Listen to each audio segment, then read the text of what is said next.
नमस्कार दोस्तों, आप सभी का हमारे YouTube चैनल पर दिल से स्वागत है। आशा है कि आपको हमारी कहानियां और नॉवेल नैरेशन काफी पसंद आ रहे होंगे। हम हमेशा कोशिश करते हैं कि आपके लिए और भी रोचक और दमदार कहानियां लेकर आएं। अगर आपको हमारी वीडियो पसंद आती है, तो वीडियो को लाइक करना और कमेंट करके अपनी राय जरूर बताना, क्योंकि आपका हर एक लाइक और हर एक कमेंट हमें और मेहनत करने और भी शानदार कहानियां आपके सामने लाने के लिए प्रेरित करता है। आप सभी के प्यार और समर्थन के लिए दिल से धन्यवाद। तो चलिए, अब शुरू करते हैं। अध्याय 111 मृत्यु का आवरण स्वर्ग के पथ का पुस्तकालय। उसे लगा था कि दूसरा पक्ष उसे समझाने के लिए कोई सिद्धांत बताएगा, लेकिन उसकी बात सुनकर वैद्य चेन शियाओ को लगभग खून की उल्टी आ गई। सिर्फ इसलिए कि मैं ठीक से खा पी नहीं रहा हूं और सो नहीं रहा हूं, तुम कहते हो कि मैं मर जाऊंगा। तुम मरने वाले हो, तुम्हारा परिवार मरने वाला है। सिर्फ वही नहीं, अन्य परीक्षकों ने भी गुस्से से उसकी ओर देखा। औषध विक्रेता चेन शियाओ औषध विक्रेताओं के बीच एक सम्मानित व्यक्ति थे और वे हमेशा उनका आदर करते थे। फिर भी इस व्यक्ति ने उनके सामने ही उन्हें गाली देने की हिम्मत की। क्या अब और बकवास करने की हिम्मत है? मैं कई सालों से औषध विक्रेता हूँ। हालांकि मैं बहुत लंबे समय से इसी स्तर पर अटका हुआ हूँ, फिर भी मैंने खुद को बेहतर बनाने के लिए लगन से काम किया है और खूब पढ़ाई की है। मैं शायद कोई प्रतिभाशाली व्यक्ति न हूँ, लेकिन मुझे अपने शरीर की स्थिति का पूरा ज्ञान है। हाल ही में घर के कई कामों में व्यस्त रहने के कारण मेरी नींद और खान पान ठीक नहीं हो पा रहा है। इसके अलावा मेरी शारीरिक स्थिति में कोई और गड़बड़ी नहीं है। तो फिर आप ऐसा क्यों कह रहे हैं कि मैं मरने वाला हूँ? औषध विक्रेता चेन शियाओ ने नाक से कुड़ी। औषध विक्रेता अक्सर औषधीय गोलियों के संपर्क में आते थे और यद्यपि वे निदान के मामले में चिकित्सकों से कमतर थे, फिर भी वे इस पहलू में कुछ हद तक ज्ञानी थे। आप गलत नहीं हैं, आपके शरीर में कुछ भी गलत नहीं है। झांग जुबान ने उठे संदेहों का शांत भाव से जवाब दिया। कुछ गलत नहीं है? तो फिर आप किस बारे में बात कर रहे हैं? कितनी द्वेषपूर्ण बात है, तुम इन शब्दों को मजाक कैसे समझ सकते हो? ये दवाइयों पर बहस का सत्र है, न कि आपके लिए औषध विक्रेता चेन शियाओ को कोसने का। जब सबने ये स्वीकार किया कि औषध विक्रेता चेन शियाओ के शरीर में कोई खराबी नहीं है, तो सब लोग गुस्से से उस पर चिल्लाने लगे। अगर उसके शरीर में कोई खराबी होती तो वे इस मामले को नजरअंदाज कर सकते थे, लेकिन चूंकि उसके शरीर में कोई खराबी नहीं थी, तो ऐसी बेतुकी बात कैसे स्वीकार्य हो सकती है? असमंजस में पड़कर ओयांग चेंग और अन्य लोग उसे घूरने लगे। हे, झांग जुबान ने भीड़ की आलोचना को बिल्कुल भी नहीं माना। उन्होंने बस हल्की सी मुस्कान के साथ कहा, कौन कहता है कि अगर शरीर में कोई खराबी ना हो तो कोई मर नहीं सकता? आपका क्या मतलब है? उसकी शांति और आत्मविश्वास देखकर औषध विक्रेता चेन शियाओ के रोंगटे खड़े हो गए। जैसे ही वह उससे और सवाल पूछने ही वाला था, झांग जुबान ने हाथ हिलाते हुए कहा, चूंकि आपको मुझ पर विश्वास नहीं है, तो चलिए पहले गोली देख लेते हैं। तभी भीड़ की निगाहें उस शांत हृदय की गोली पर टिक गईं जिसे चेन शियाओ ने अभी अभी बनाया था। औषध विक्रेता चेन शियाओ एक शांत और संयमी व्यक्ति हैं। उन्होंने दवाइयां बनाने की कला में महारत हासिल कर ली है और अगर मैं जबरदस्ती उनकी किसी कमी का जिक्र करूं तो आप में से कोई भी मेरी बात पर विश्वास नहीं करेगा। मेरे दावों को साबित करना भी मुश्किल होगा। झांग जुबान मुस्कुराए, चूंकि ऐसा है तो मैं उनकी दवाइयां बनाने की विधि की कमियों के बारे में बात नहीं करूंगा। मैं बस इस गोली के बारे में बात करूंगा, ठीक उसी तरह जैसे औषध विक्रेता मेंग्यान ने बनाई थी। अगर कोई साधक इस शांतिदायक हृदय की गोली का सेवन कर ले तो यह उसकी चिंता को बढ़ा देगी और यहाँ तक कि उसकी मृत्यु का कारण भी बन सकती है। क्या मैंने औषध विक्रेता चेन शियाओ द्वारा गोलियां बनाने की विधि का बारीकी से अध्ययन किया है और उनके कार्यों में जरा सी भी गलती नहीं है। इसके अलावा उनकी गोली पूर्णता के स्तर तक पहुंच चुकी है, तो ये किसी की चिंता को कैसे बढ़ा सकती है? ये बकवास करने की जगह नहीं है। झांग जुबान की बातों पर किसी ने भी विश्वास नहीं किया। मेंग्यान द्वारा बनाई गई शांतिदायक हृदय की गोली में समस्या इसलिए थी क्योंकि उसने अपनी रखेल की हत्या कर दी थी, जिसके परिणामस्वरूप उसके शरीर में हत्या की भावना इतनी उग्र हो गई थी कि वह खुद भी उसे नियंत्रित नहीं कर पा रहा था। दूसरी ओर वैद्य चेन शियाओ का स्वभाव शांत था, जो शांतिदायक हृदय की गोली बनाने के लिए आवश्यक मानसिक स्थिति के अनुकूल था। ऐसे में ये किसी की चिंता को कैसे बढ़ा सकता है? भले ही आप बकवास करना चाहते हो, आपको कुछ बेहतर कहना चाहिए था। अगर आपको यकीन नहीं है तो हम इसे आजमा कर देख सकते हैं। यहाँ गोली के नमूने वाले जानवर हैं। झांग जुबान ने पिंजरे की ओर इशारा किया। साथ में व्यायाम कर रहे दो जीवों के अलावा पिंजरे में अन्य पिल सैंपल बीस्ट भी थे जो एक तरफ शांति से लेटे हुए थे। तो चलिए इसे आजमा कर देखते हैं। एक औषध विक्रेता, जिसे उसकी बातों पर विश्वास नहीं था, ने लापरवाही से एक ट्रैंक्विल हॉट पिल उठाई और उसे एक पिल सैंपल बीस्ट के मुंह में रख दिया। ट्रैंक्विल हॉट बीस्ट को खाने के बाद पिल सैंपल बीस्ट पहले वाले की तरह उत्तेजित नहीं हुआ। इसने अपने जैसे किसी दूसरे को पकड़कर उस पर हमला करने की कोशिश भी नहीं की। इसके बजाय यह एक कोने में पड़ा रहा और बिल्कुल भी नहीं हिला। कैसा है? ट्रैंक्विल हॉट पिल किसी व्यक्ति की मानसिक स्थिति को शांत कर सकती है। इस गोली के नमूने में हलचल न होना यह दर्शाता है कि गोली अपना असर दिखा रही है। आपको और क्या कहना है? औषध विक्रेता ने नाक से कुड़ी। बाकी लोग भी झांग जुबान की ओर देखने लगे।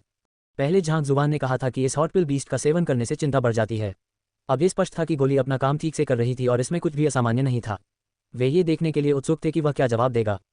थोड़ा समय दीजिए। झांग जुबान ने और कुछ नहीं कहा और चुपचाप अपनी कुर्सी पर बैठा रहा। 10 मिनट बीत जाने के बाद भी गोली के नमूने वाली मशीन बिल्कुल नहीं हिली। इस बिंदु पर दवा विक्रेता, जिसने गोली के नमूने वाली मशीन को गोली खिलाई थी, अब और चुप नहीं रह सका। देखो, ये बिल्कुल नहीं हिली। इससे साफ पता चलता है कि ट्रैंक्विल हॉट पिल अपना काम ठीक से कर रही है। क्या आप हमें इंतजार करवाकर हमारा समय बर्बाद करना चाहते हैं? अब सब ठीक है, झांग जुबान ने कहा। कोई बात नहीं। दवा विक्रेता ने भौहें चढ़ाते हुए कहा, तुम्हारा क्या मतलब है? ये तो साफ है कि यह गोली के नमूने जैसा राक्षस जरा भी चिंतित नहीं है, क्योंकि यह अभी भी कोने में चुपचाप पड़ा है। तुम हमें क्या दिखाना चाहते हो? किसी कोने में चुपचाप पड़े रहने का मतलब यह नहीं है कि ट्रैंक्विल हॉट पिल ने असर कर दिया है। इसका मतलब यह भी हो सकता है कि वह मर चुका है। झांक जुबान ने कहा। मृत वैद्य दंग रह गया। वह तुरंत आगे बढ़ा, पिंजरा खोला और उसमें से गोली के नमूने वाले राक्षस को बाहर निकाल लिया। एक ही नज़र में उसकी आंखें सिकुड़ गईं। ये कैसे संभव है? उसके हाथ में मौजूद गोली के नमूने वाले राक्षस ने अपनी अंतिम सांस ले ली थी। उसका शरीर ठंडा पड़ने लगा था। कितना समय बीत चुका था? 10 मिनट के भीतर शरीर का ठंडा पड़ जाना, इसका मतलब था कि गोली खाने के कुछ ही क्षण बाद उसकी मृत्यु हो गई थी। क्या ये सचमुच मर गया है? ट्रैंक्विल हॉट पिल का काम सिर्फ किसी व्यक्ति के मन को शांत करना है, तो ये पिल सैंपल बीस्ट को क्यों मार डालेगी? एक गोली के नमूने वाले राक्षस का शरीर गोलियों के परीक्षण के लिए उपयुक्त है, साधारण गोलियां इसे मार नहीं सकती। आखिर चल क्या रहा है? ... वहां हंगामा मच गया। ट्रैंक्विल हॉट पिल खाने के बाद क्या पिल सैंपल बीस्ट मर गया? यदि कोई किसान इसका सेवन कर ले तो क्या इसका अर्थ उसकी मृत्यु भी नहीं होगा? यह औषध विक्रेता चेन शियाओ का चेहरा उतर आया। वह लगातार कई कदम पीछे हट गया और उसकी आंखों में अविश्वास साफ झलक रहा था। यह असंभव है। मैंने दवा बनाने की विधि का पूरी तरह से पालन किया, इसमें जरा सी भी गलती नहीं है। अगर मैं गोली बनाने में असफल भी हो जाऊं तो वह जहर में नहीं बदलनी चाहिए। गोली के नमूने वाले जानवर की जहर से मौत कैसे हो गई? किसी दवा विक्रेता द्वारा अपने द्वारा बनाई गई गोलियों से किसी को जहर देकर मार डालना एक बहुत बड़ा अपराध था। उसने अपने पूरे जीवन में कभी ऐसी घटना का सामना नहीं किया था, तो ये सब अब क्यों हो रहा था? झांक जुबान, ये क्या हो रहा है? असमंजस भरे भावों के साथ ओयांग चेंग ने स्पष्टीकरण मांगा। इस समय सबकी निगाहें झांक जुबान पर टिक गईं। वह इस ट्रैंक्विल हॉट पिल में मौजूद समस्या को पहचान गया था और उसे पता था कि पिल सैंपल 20 मर जाएगा। उससे बेहतर इस स्थिति को समझाने के लिए और कौन हो सकता था? मैंने उसकी जालसाजी विधि में खामी पहले ही उजागर कर दी है, इसलिए मुझे ये परीक्षा पहले ही पास कर लेनी चाहिए थी। क्या मुझे सच में इसे समझाने की जरूरत है? झांक जुबान ने ओयांग चेंग को कोई जवाब नहीं दिया। इसके बजाय उसने औषध विक्रेता चेन शियाओ की ओर मुड़कर देखा। वह गोली में मौजूद समस्या को पहचानने में सक्षम था और उसने सफलतापूर्वक उसे उजागर किया। यह उसकी क्षमताओं का प्रमाण था और उसके और औषध विक्रेता चेन शियाओ के बीच हुए इस मुकाबले में उसे विजेता माना जा सकता है। अगर आप स्थिति समझाएंगे तो मैं हार मानने को तैयार हूं। औषध विक्रेता चेन शियाओ ने अपने दांत पीस लिए। अगर इस मुकाबले में झांक जुबान जीत भी जाता है तो भी जब तक चेन जियाओ हार स्वीकार नहीं करता, वह परीक्षा का एक दौर आयोजित कर सकेगा। 10 औषध विक्रेताओं में सबसे वरिष्ठ होने के नाते उनके आत्मसमर्पण से अन्य विक्रेताओं का विश्वास डगमगा जाएगा। अतः यह मामला अत्यंत महत्वपूर्ण था। अगर ऐसा है तो मुझे इस मामले पर और बोलने दीजिए। झांक जुबान ने सिर हिलाते हुए कहा, आपने जिस क्रम और तकनीक से शांतिदायक हृदय की गोली बनाई है उसमें कोई समस्या नहीं है। वास्तव में आपने अपनी शांति शक्ति को भी गोली में समाहित कर दिया है। तर्कसंगत रूप से गोली अत्यंत उच्च गुणवत्ता वाली और अत्यधिक प्रभावी होनी चाहिए। हालांकि ये दुख की बात है कि आप मरने वाले हैं। आपका शरीर मृत्यु की आभा से भरा हुआ है और स्वाभाविक रूप से आपके द्वारा बनाई गई गोली भी इस आभा के संपर्क में आएगी। यही कारण है कि गोली के नमूने वाले जानवर की मृत्यु आपके द्वारा बनाई गई गोली को खाने के बाद हुई। अध्याय 112 चेन जियांग स्वर्गपथ का पुस्तकालय। क्या ऐसा हो सकता है कि मैं सचमुच मरने वाला हूँ? औषध विक्रेता चेन शियाओ के होंठ कांपने लगे और उसका पूरा शरीर थोड़ा से हर उठा। जब झांक जुबान ने पहली बार ये शब्द कहे तो उसे लगा कि सामने वाला उसे कोस रहा है, इसलिए उसने इस पर ध्यान नहीं दिया। लेकिन जब उसने देखा कि उसके द्वारा बनाई गई गोलियों को खाने के बाद गोली के नमूने वाले जानवर की मौत हो गई तो वह बुरी तरह हिल गया। बल्कि उसे डर लगने लगा। उसे ऐसी हालत में देखकर सभी को उस पर तरस आया। वे उसे सांत्वना देना चाहते थे लेकिन उन्हें कहने के लिए सही शब्द नहीं मिल रहे थे। अगर वह मौत के कगार पर नहीं था तो एक नकली गोली खाने से एक राक्षस की मौत इतनी आसानी से कैसे हो सकती थी? ये स्पष्ट था कि दूसरे पक्ष की बात सच थी। मैंने जो समझाना था समझा दिया है। अब मुझे चुनौती देने के लिए कौन तैयार है?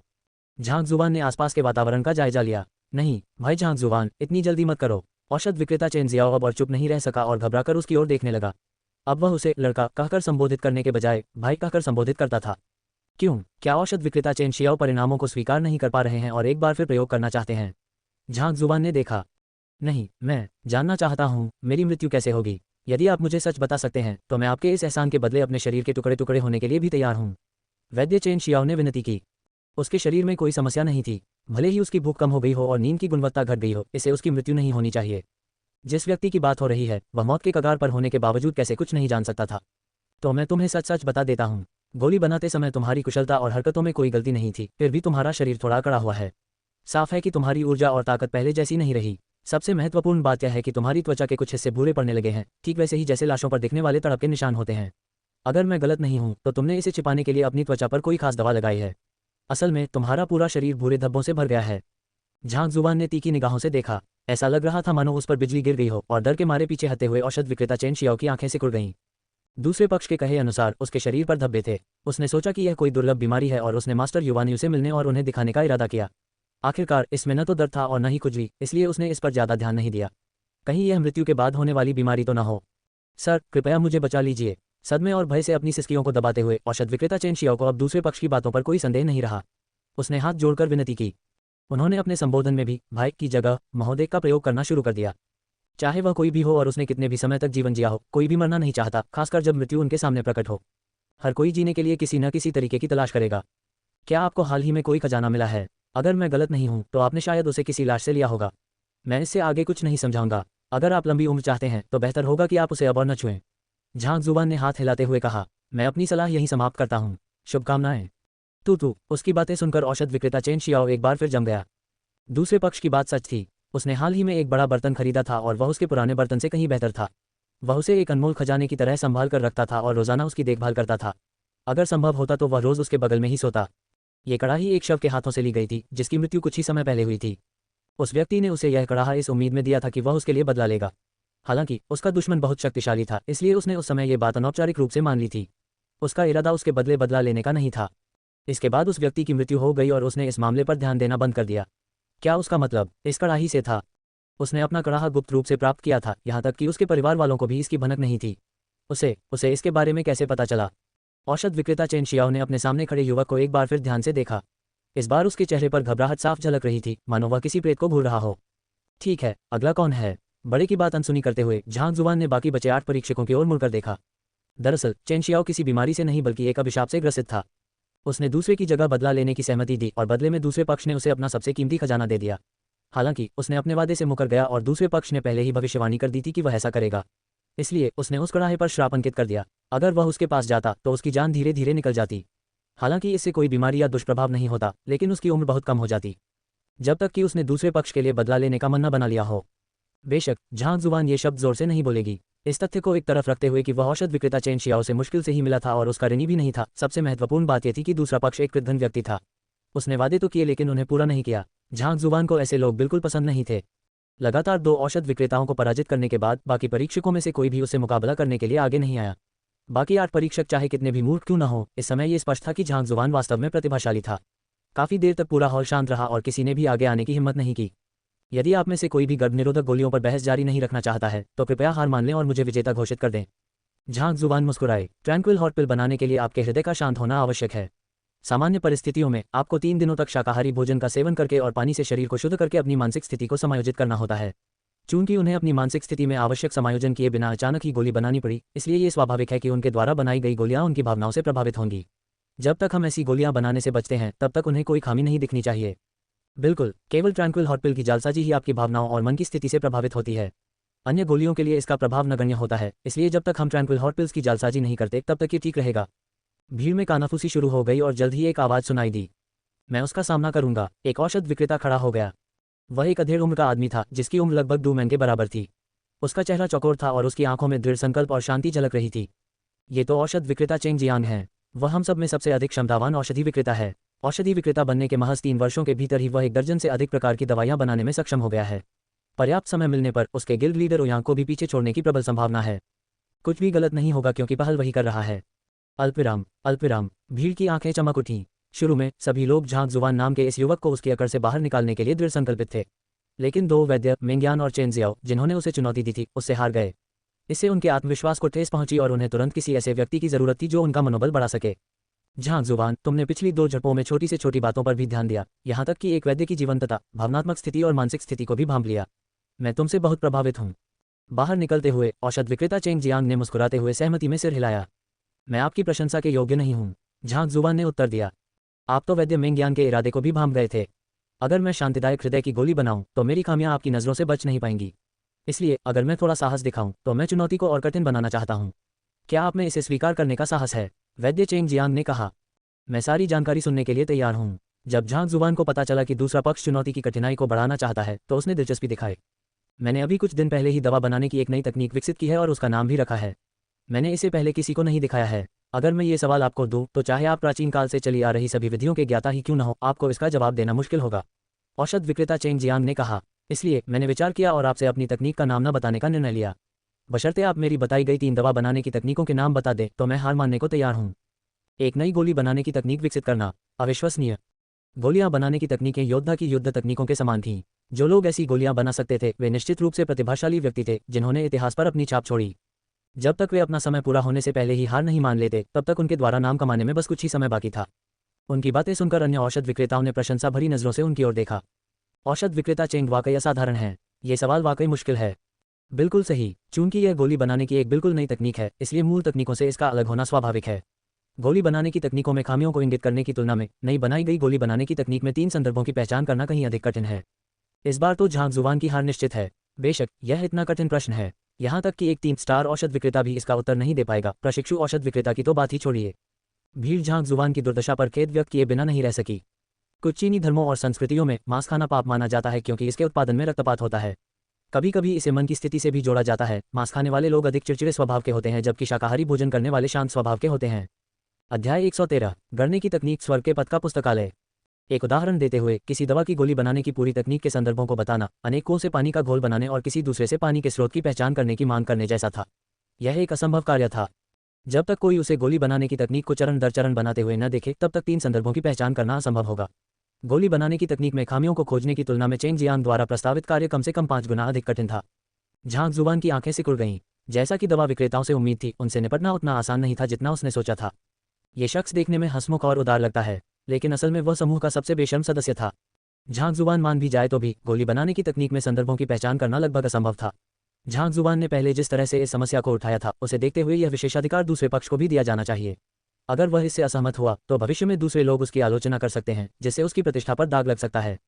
क्यों? मुझे पता है कि यह पूछना थोड़ा मुश्किल है और यह स्वाभाविक है कि आप मुझे मना कर देंगे, लेकिन अगर आप मेरा प्रस्ताव ठुकरा देते हैं तो क्या मैं इसे आपका नुकसान मानूं? चेंग जियांग ने चौड़ी मुस्कान के साथ कहा। नुकसान? झांग जुबान ने सिर हिलाया। बस संयोगवश मैं औषध विक्रेता चेंग की नई गढ़ाई तकनीक देखना चाहता हूँ। चलिए शुरू करते हैं। उसकी यह तरकीब आमतौर पर दूसरे लोगों के खिलाफ कारगर साबित होती थी और उन्हें दहशत में डाल देती थी, लेकिन झांग जुबान के खिलाफ यह तरकीब कारगर नहीं हुई। झांग जुबान दूसरों की दवा बनाने की तकनीकों में खामियों को पहचान पाता था। इसका कारण उसकी असाधारण विवेकशीलता नहीं थी, बल्कि ये स्वर्गपथ के पुस्तकालय के स्वामित्व में था। जब तक ये पुस्तकालय उसके पास रहता, चाहे दवा बनाने की तकनीक कैसी भी हो, चाहे वह अभी बनी हो या अभी बननी बाकी हो, वे सभी एक पुस्तक के रूप में स्पष्ट रूप से प्रदर्शित होती रहती। उसके लिए यह कोई समस्या नहीं थी। ठीक है, उसे सहमत होते देख औषध विक्रेता चेंग जियांग की आंखों में चमक आ गई। उसके होंठों के कोने ऊपर की ओर मुड़ गए और उसने आवश्यक औषधीय जड़ी बूटियां इकट्ठा की और कड़ाही की ओर चल पड़ा। हुआलाला, औषधीय जड़ी बूटियां हवा में उड़ रही थीं। उनकी हर हरकत सहज और सुरुचिपूर्ण थी। दूर से देखने पर उसमें एक अनूठी कलात्मकता झलकती थी। ये वाकई एक नई गढ़ाई तकनीक है। मैंने इसे पहले कभी नहीं देखा। अगर मैं गलत नहीं हूं तो वह जुक्सी पिल की जालसाजी कर रहा है। हाँ, जुक्सी पिल फाइटर 7 दान से नीचे के साधना स्तर वाले लोगों के लिए उपयोगी है। जुक्सी स्तर वालों के लिए यह विशेष रूप से उपयोगी है। अन्य गोलियों की तुलना में यह उतनी मूल्यवान नहीं है, लेकिन योद्धाओं के लिए ये सबसे उपयोगी गोलियों में से एक है। आमतौर पर यह वह गोली है जिसका अभ्यास प्रशिक्षु औषधालय पिलफोजिंग परीक्षा के लिए करते हैं। इसलिए अधिकांश औषधालय इसे बनाने की विधि से भली भांति परिचित हैं। यही कारण है कि औषधालय चेंग जियांग अपनी फोजिंग तकनीक की विशिष्टता को बेहतर ढंग से प्रदर्शित कर पाते हैं। इसके अलावा उनकी क्रियाशीलता अधिक सहज है, जिससे दूसरों के लिए इसके संदर्भों को पहचानना मुश्किल हो जाता है। किसी भी सूरत में मैं उनके द्वारा संदर्भित गोली बनाने की तकनीकों को पहचान नहीं पा रहा हूँ। नहीं, मैं अल्पविराम। दवा विक्रेताओं ने कुछ क्षण तक चेंग जियांग को देखा और फिर अपना सिर हिला दिया। औषध विक्रेता चेंग वाकई बहुत दुष्ट है। बगल में खड़े ओयांग चेंग ने सिर हिलाया। एक सितारा औषध विक्रेता के रूप में वह आसानी से और सहजता से सबसे बुनियादी जुक्सी गोली बना सकता है, जिससे दूसरों के लिए बनाने की विधि को आसानी से समझना मुश्किल हो जाता है। इसके अलावा इसे बनाने में लगने वाले कम समय को देखते हुए आप चाहकर भी इसका विश्लेषण नहीं कर सकते। लगता है कि झांग जुबान यहाँ असफल हो जाएगा। औषध विक्रेता चेंग जियांग पहले दर्जे की और भी जटिल गोलियां बना सकता था, लेकिन यह उसके लिए मुश्किल होता। वह उन्हें जुक्सी गोली की तरह आसानी से नहीं बना सकता था। ये ठीक वैसा ही था जैसे यांग गुओ भरी लोहे की तलवार चला सकता था, लेकिन वह उसे अपनी इच्छानुसार पूरी तरह नियंत्रित नहीं कर पाता था। दूसरी ओर, यदि वह सबसे बुनियादी जुक्सी गोली भी बना लेता तो यह यांग गुओ के लिए एक साधारण तलवार चलाने जैसा होता, बिना किसी प्रयास के। दवा विक्रेता चेंग जियांग के चेहरे पर भले ही चौड़ी मुस्कान हो, लेकिन असल में वह उन सब में सबसे शातिर था। जुक्सी पिल बनाने में उसकी फुर्ती तो थी ही, साथ ही इसे बनाने में लगने वाला समय भी बहुत कम था। एक सामान्य ग्रेड 1 पिल को बनाने में कम से कम आधा घंटा लगता है, वहीं जुक्सी पिल 15 मिनट से भी कम समय में बन जाती थी। इतने कम समय में 3 संदर्भ देखना, ये कैसे संभव हुआ? यह स्पष्ट था कि उसका इरादा झांग जुबान को खत्म करने का था। क्या वह असफल होने वाला है? ओयांग चेंग का फैसला सुनकर वेन जू ने अपनी मुट्ठियां कसकर भींच लीं। उसके लिए ये परीक्षा पास करना मुश्किल होना चाहिए। ओयांग चेंग ने आह भरी। दिलचस्प। शुरू में उसके मन में चेंग जियांग के लिए कोई दुर्भावना नहीं थी। हालांकि उसे इस आदमी के इतने नीच और घटिया तरीके अपनाने की उम्मीद नहीं थी। झांग जुबान की निगाहें एकदम ठंडी पड़ गईं। एक सुसंस्कृत, ज्ञानी, महत्वाकांक्षी और सांसारिक मामलों में पारलौकिक व्यक्ति होने के नाते वह दूसरों को उसे धमकाने की अनुमति कैसे दे सकता था, बिना प्रतिशोध लेने की कोशिश किए। अंततः जुक्सी गोली सफलतापूर्वक तैयार हो गई। कड़ाही से कुल 7 या 8 गोलियां निकलीं। मैंने जालसाजी का काम पूरा कर लिया है। झांग जुबान, कृपया। औषध विक्रेता चेंग जियांग ने उसकी ओर देखा और आत्मविश्वास से मुस्कुराया। ये सच था कि उसकी ढलाई तकनीक में अन्य ढलाई तकनीकों के 3 से अधिक संदर्भ थे। हालांकि अभी उसकी हरकतें बेहद तेज और सहज थीं। विरोधी पक्ष के लिए उनमें से किसी को भी समझ पाना लगभग असंभव था। इसके अलावा भले ही दूसरा पक्ष सही हो, वह इसे नकार भी सकता है। जाली सामग्री बनाने की इतनी सारी तकनीकें हैं और स्वाभाविक रूप से चूंकि यहाँ कोई भी उसकी जाली सामग्री बनाने की तकनीक के पीछे के संदर्भों को नहीं समझ सका, इसलिए उसे जो चाहे कहने की छूट थी। किसी दूरदराज के कोने से आकर मुझे गर्भनिरोधक गोलियों पर चल रही बहस में जीत हासिल करने के लिए एक सीढ़ी के रूप में इस्तेमाल करने वाले उस बिगड़ैल बच्चे के लिए सपने देखते रहो। अगर मैं आपकी जालसाजी तकनीक में 3 संदर्भ बता सकूं तो क्या आप हार मान लेंगे? झांग जुबान ने अपनी आंखों में थोड़ी सी शरारत भरी मुस्कान के साथ उसकी ओर देखा। बेशक, मैं एक आधिकारिक औषध विक्रेता हूं। मेरी हैसियत को देखते हुए मेरे पास एक प्रशिक्षु औषध विक्रेता से निपटने के लिए अपने वादे से मुकरने का कोई कारण नहीं है। औषध विक्रेता चेंग जियांग ने घमंड से अपनी आस्तीनें झटक दी। उनके लहजे में अहंकार साफ झलक रहा था। बहुत खूब, चूंकि आपने इसे इस तरह से कहा है तो यह मामला सरल है। झांग जुबान ने सिर हिलाया और आगे बढ़ा। उसने कड़ाही के चारों ओर एक चक्कर लगाया और फिर अपना सिर नीचे करके अपने हाथ में रखी जुक्सी गोली को देखा। उसने एक फली तोड़ी और उसे ऊपर उठाकर अपनी नाक के सामने रखा और उसकी खुशबू को सूंघा। इस जुक्सी गोली के रंग चमकीले हैं और इसका बाहरी रूप बेहद आकर्षक है। पारंपरिक मानकों के अनुसार इसे तो पूर्णता प्राप्त कर लेनी चाहिए थी। झांग जुबान ने प्रशंसा की। हालांकि अचानक उसका लहजा बदल गया। लेकिन औषध विक्रेता चेंग की गढ़ाई तकनीक की सीमाओं के कारण पूर्णता ही उसकी सीमा है। उसके लिए उत्कीर्णित गोली गढ़ना असंभव है। ये तो बस एक जुक्सी गोली है, इस पर उत्कीर्ण गोली बनाने का क्या फायदा? औषध विक्रेता चेंग जियांग ने उपहास उड़ाते हुए कहा। ये जुक्सी गोली एक औषधालय द्वारा बनाई जा सकने वाली सबसे साधारण गोली थी। ये योद्धा द्वारा आसपास के वातावरण से आध्यात्मिक ऊर्जा प्राप्त करने की गति को बढ़ाती थी। इस प्रकार की साधारण गोली में उत्कीर्ण गोली का होना व्यर्थ था। ये सच है। झांग जुबान ने सिर हिलाया। इस मामले पर उससे बहस करने में उसे हिचकिचाहट हो रही थी। इसके बजाय वह मुस्कुराया और आगे बोला, मुझे जिस प्रश्न का उत्तर देना है वह आपकी गढ़ाई तकनीक से संबंधित है। इस विषय पर बहस करने का कोई मतलब नहीं है।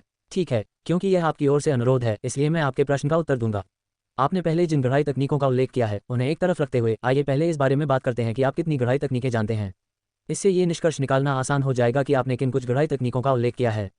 3 साल पहले औषध विक्रेता चेंग जियांग ने औषध विक्रेता परीक्षा उत्तीर्ण करने के लिए 10,000 धाराओं की वर्षा का उपयोग करके ग्रेड 1 जीवन शक्ति कायाकल्प गोली बनाई।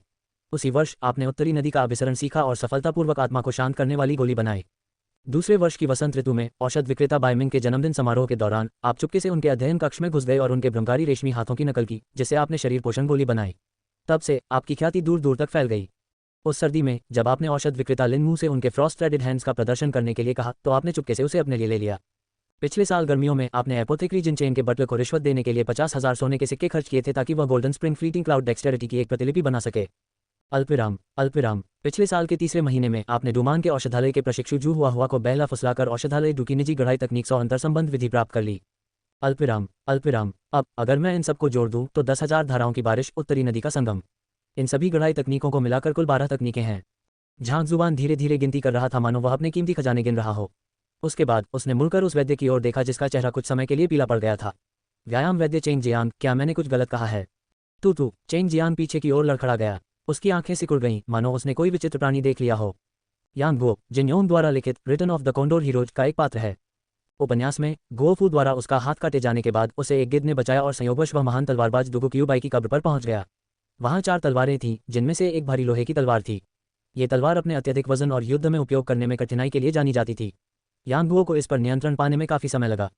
अध्याय 114 10,000 सहायक नदियों का संगम, स्वर्ग के पथ का पुस्तकालय। क्या चेंग जियांग, क्या उसने जो कहा वह सच है? मैंने तुम्हें दया भाव से यह कौशल दिखाया था और तुमने चुपके से मेरे फ्रॉस्ट थ्रेडेड हैंड्स उठा लिए। धिक्कार है, इसीलिए तो भोज शुरू होने के बाद मैं तुम्हें काफी देर तक ढूंढ नहीं पाया। कबूल करो, तुम मेरे अध्ययन कक्ष में कब चुपके से घुसे थे? चेंग जियांग, हम दोनों औषध विक्रेता हैं। अगर तुम मेरी धातु गढ़ने की तकनीक सीखना चाहते तो मुझसे सीधे पूछ सकते थे और मैं तुम्हें सिखा देता। फिर भी तुमने मेरे शिष्य को लाभ का लालच देकर मेरी 100 अंतर संबंध विधि हासिल करने का रास्ता चुना। क्या तुम हद से ज्यादा धूर्त नहीं हो रहे हो? अल्पविराम। दवा बनाने की तकनीक योद्धा की युद्ध तकनीकों के समान थी। इनमें से अधिकांश तकनीकें किसी विशेष कबीले या संप्रदाय तक ही सीमित थीं और इन्हें बाहरी लोगों को आसानी से नहीं सिखाया जाना चाहिए था।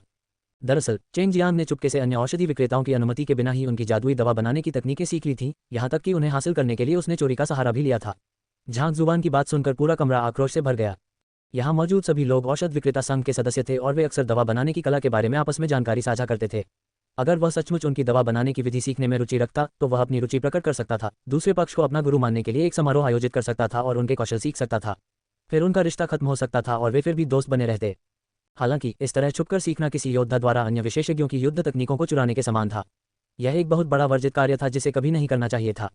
सब लोग उसकी बकवास पर ध्यान मत दो। माहौल में व्याप्त तनाव को भांपते हुए चेंग जियांग के चेहरे पर क्रोध और भय के भाव स्पष्ट रूप से दिखाई दिए और उसने जल्दबाजी में खुद को आरोपों से मुक्त करने की कोशिश की। क्या मैं बकवास कर रहा हूँ? झांग जुबान आगे बढ़ा, उसके होंठों के कोने हल्के से ऊपर उठे। अभी अभी जुक्सी पिल बनाने के लिए औषध विक्रेता चेंग ने कुल 23 औषधीय जड़ी बूटियां लीं। मुझे इस मामले में कोई गलती नहीं करनी चाहिए। आप ठीक कह रहे हैं। सभी प्रमाणित औषधालयों को जुक्सी पिल बनाने के लिए आवश्यक औषधीय जड़ी बूटियों की जानकारी थी। यह कोई रहस्य नहीं था, इसलिए इसे नकारने की कोई आवश्यकता नहीं थी। जब आप सफ़ेद कमल घास, विस्टेरिया की जड़ और गोल्डन रिवर फ्लावर को एक साथ मिलाते थे तो आपकी छोटी उंगली पीछे की ओर झुकी होती थी जबकि उसका सिरा आगे की ओर मुड़ा होता था, मानो आप कोई फूल तोड़ रहे हों। अगर मैं गलत नहीं हूं तो यह विधि औषध विक्रेता बाइमिंग की पुस्तक ब्रह्मकारी रेशमी हाथ से ली गई है। इसके बाद जब आपने ग्रीन सन एसेंस निकाला तो आपकी 5 उंगलियां चौड़ी खुल गईं और आपने उनसे जड़ी बूटी को धीरे से सहलाया, मानो बर्फ से ठंडी हवा निकाल रहे हों, बहुत अधिक बल लगाने की हिम्मत न करते हुए। इसका संदर्भ औषध विक्रेता लिनमू की फ्रॉस्ट थ्रेडेड हैंड से लिया जाना चाहिए। फिर जब आपने बैंगनी ओसमिंट घास और सफ़ेद एयाल फूल मिलाए तो उनके गुणों के आपस में टकराने से रोकने के लिए आपने उन्हें कड़ाही में डालने से पहले 2 बार घुमाया। ऐसा करने से न केवल दोनों के औषधीय गुणों का बेहतर उपयोग हुआ बल्कि उनका उग्र स्वभाव भी कम हो गया।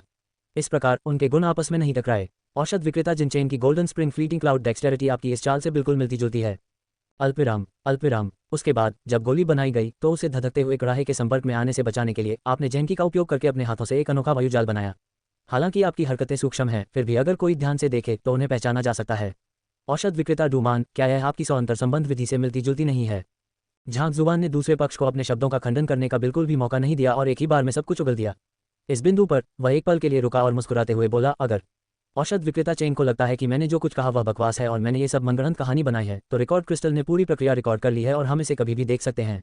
हर कोई गवाही दे सकता है कि मैंने जो कुछ कहा है वह बकवास है या नहीं। आप चेंग जियांग का चेहरा पीला पड़ गया और उसका पूरा शरीर अनियंत्रित रूप से कांपने लगा। उन्हें पता था कि दूसरे पक्ष ने जो कहा वह बिल्कुल सच था। औषध विक्रेताओं के अपने अपने स्कूल और विरासतें थीं। तेजी से तरक्की करने के लिए वह दूसरों की तकनीकें चुराता फिरता था। उसे लगता था कि उसने ये सब बहुत छुप कर किया है। इस आदमी को कैसे पता चला? और तो और बिल्कुल बारीक बातों तक। एक पल में ही उसे ऐसा लगा जैसे वह सबके सामने नग्न खड़ा हो। उसके हृदय की गहराइयों से भय की एक तीव्र भावना उत्पन्न हुई। क्या तुम्हें अब भी लगता है कि मैं बकवास कर रहा हूँ? इस समय बेहद पीले पड़ चुके दूसरे पक्ष को अनदेखा करते हुए झांग जुबान आगे बढ़ा। अगर तुम्हें लगता है कि मैंने जो कहा है उसमें कोई गलती है तो क्या ये गढ़ने की तकनीक जिसे तुमने सबकी गढ़ने की तकनीकों को मिलाकर स्वयं बनाया है उसे 10,000 सहायक नदियों का अभिसरण कहते हैं? तुम एक राक्षस हो। औषध विक्रेता चेंग जियांग लड़खड़ाकर जमीन पर गिर पड़ा। इस गढ़ाई तकनीक के लिए उन्होंने जो नाम सुझाया था वह वास्तव में 10,000 सहायक नदियों का अभिसरण था। ये नाम उसने कुछ दिन पहले ही सोचा था और अभी तक उसने किसी को इसके बारे में बताया नहीं था। दरअसल उसके शिष्यों को भी इसके बारे में पता नहीं था। तो फिर दूसरे पक्ष को ये नाम कैसे पता चला?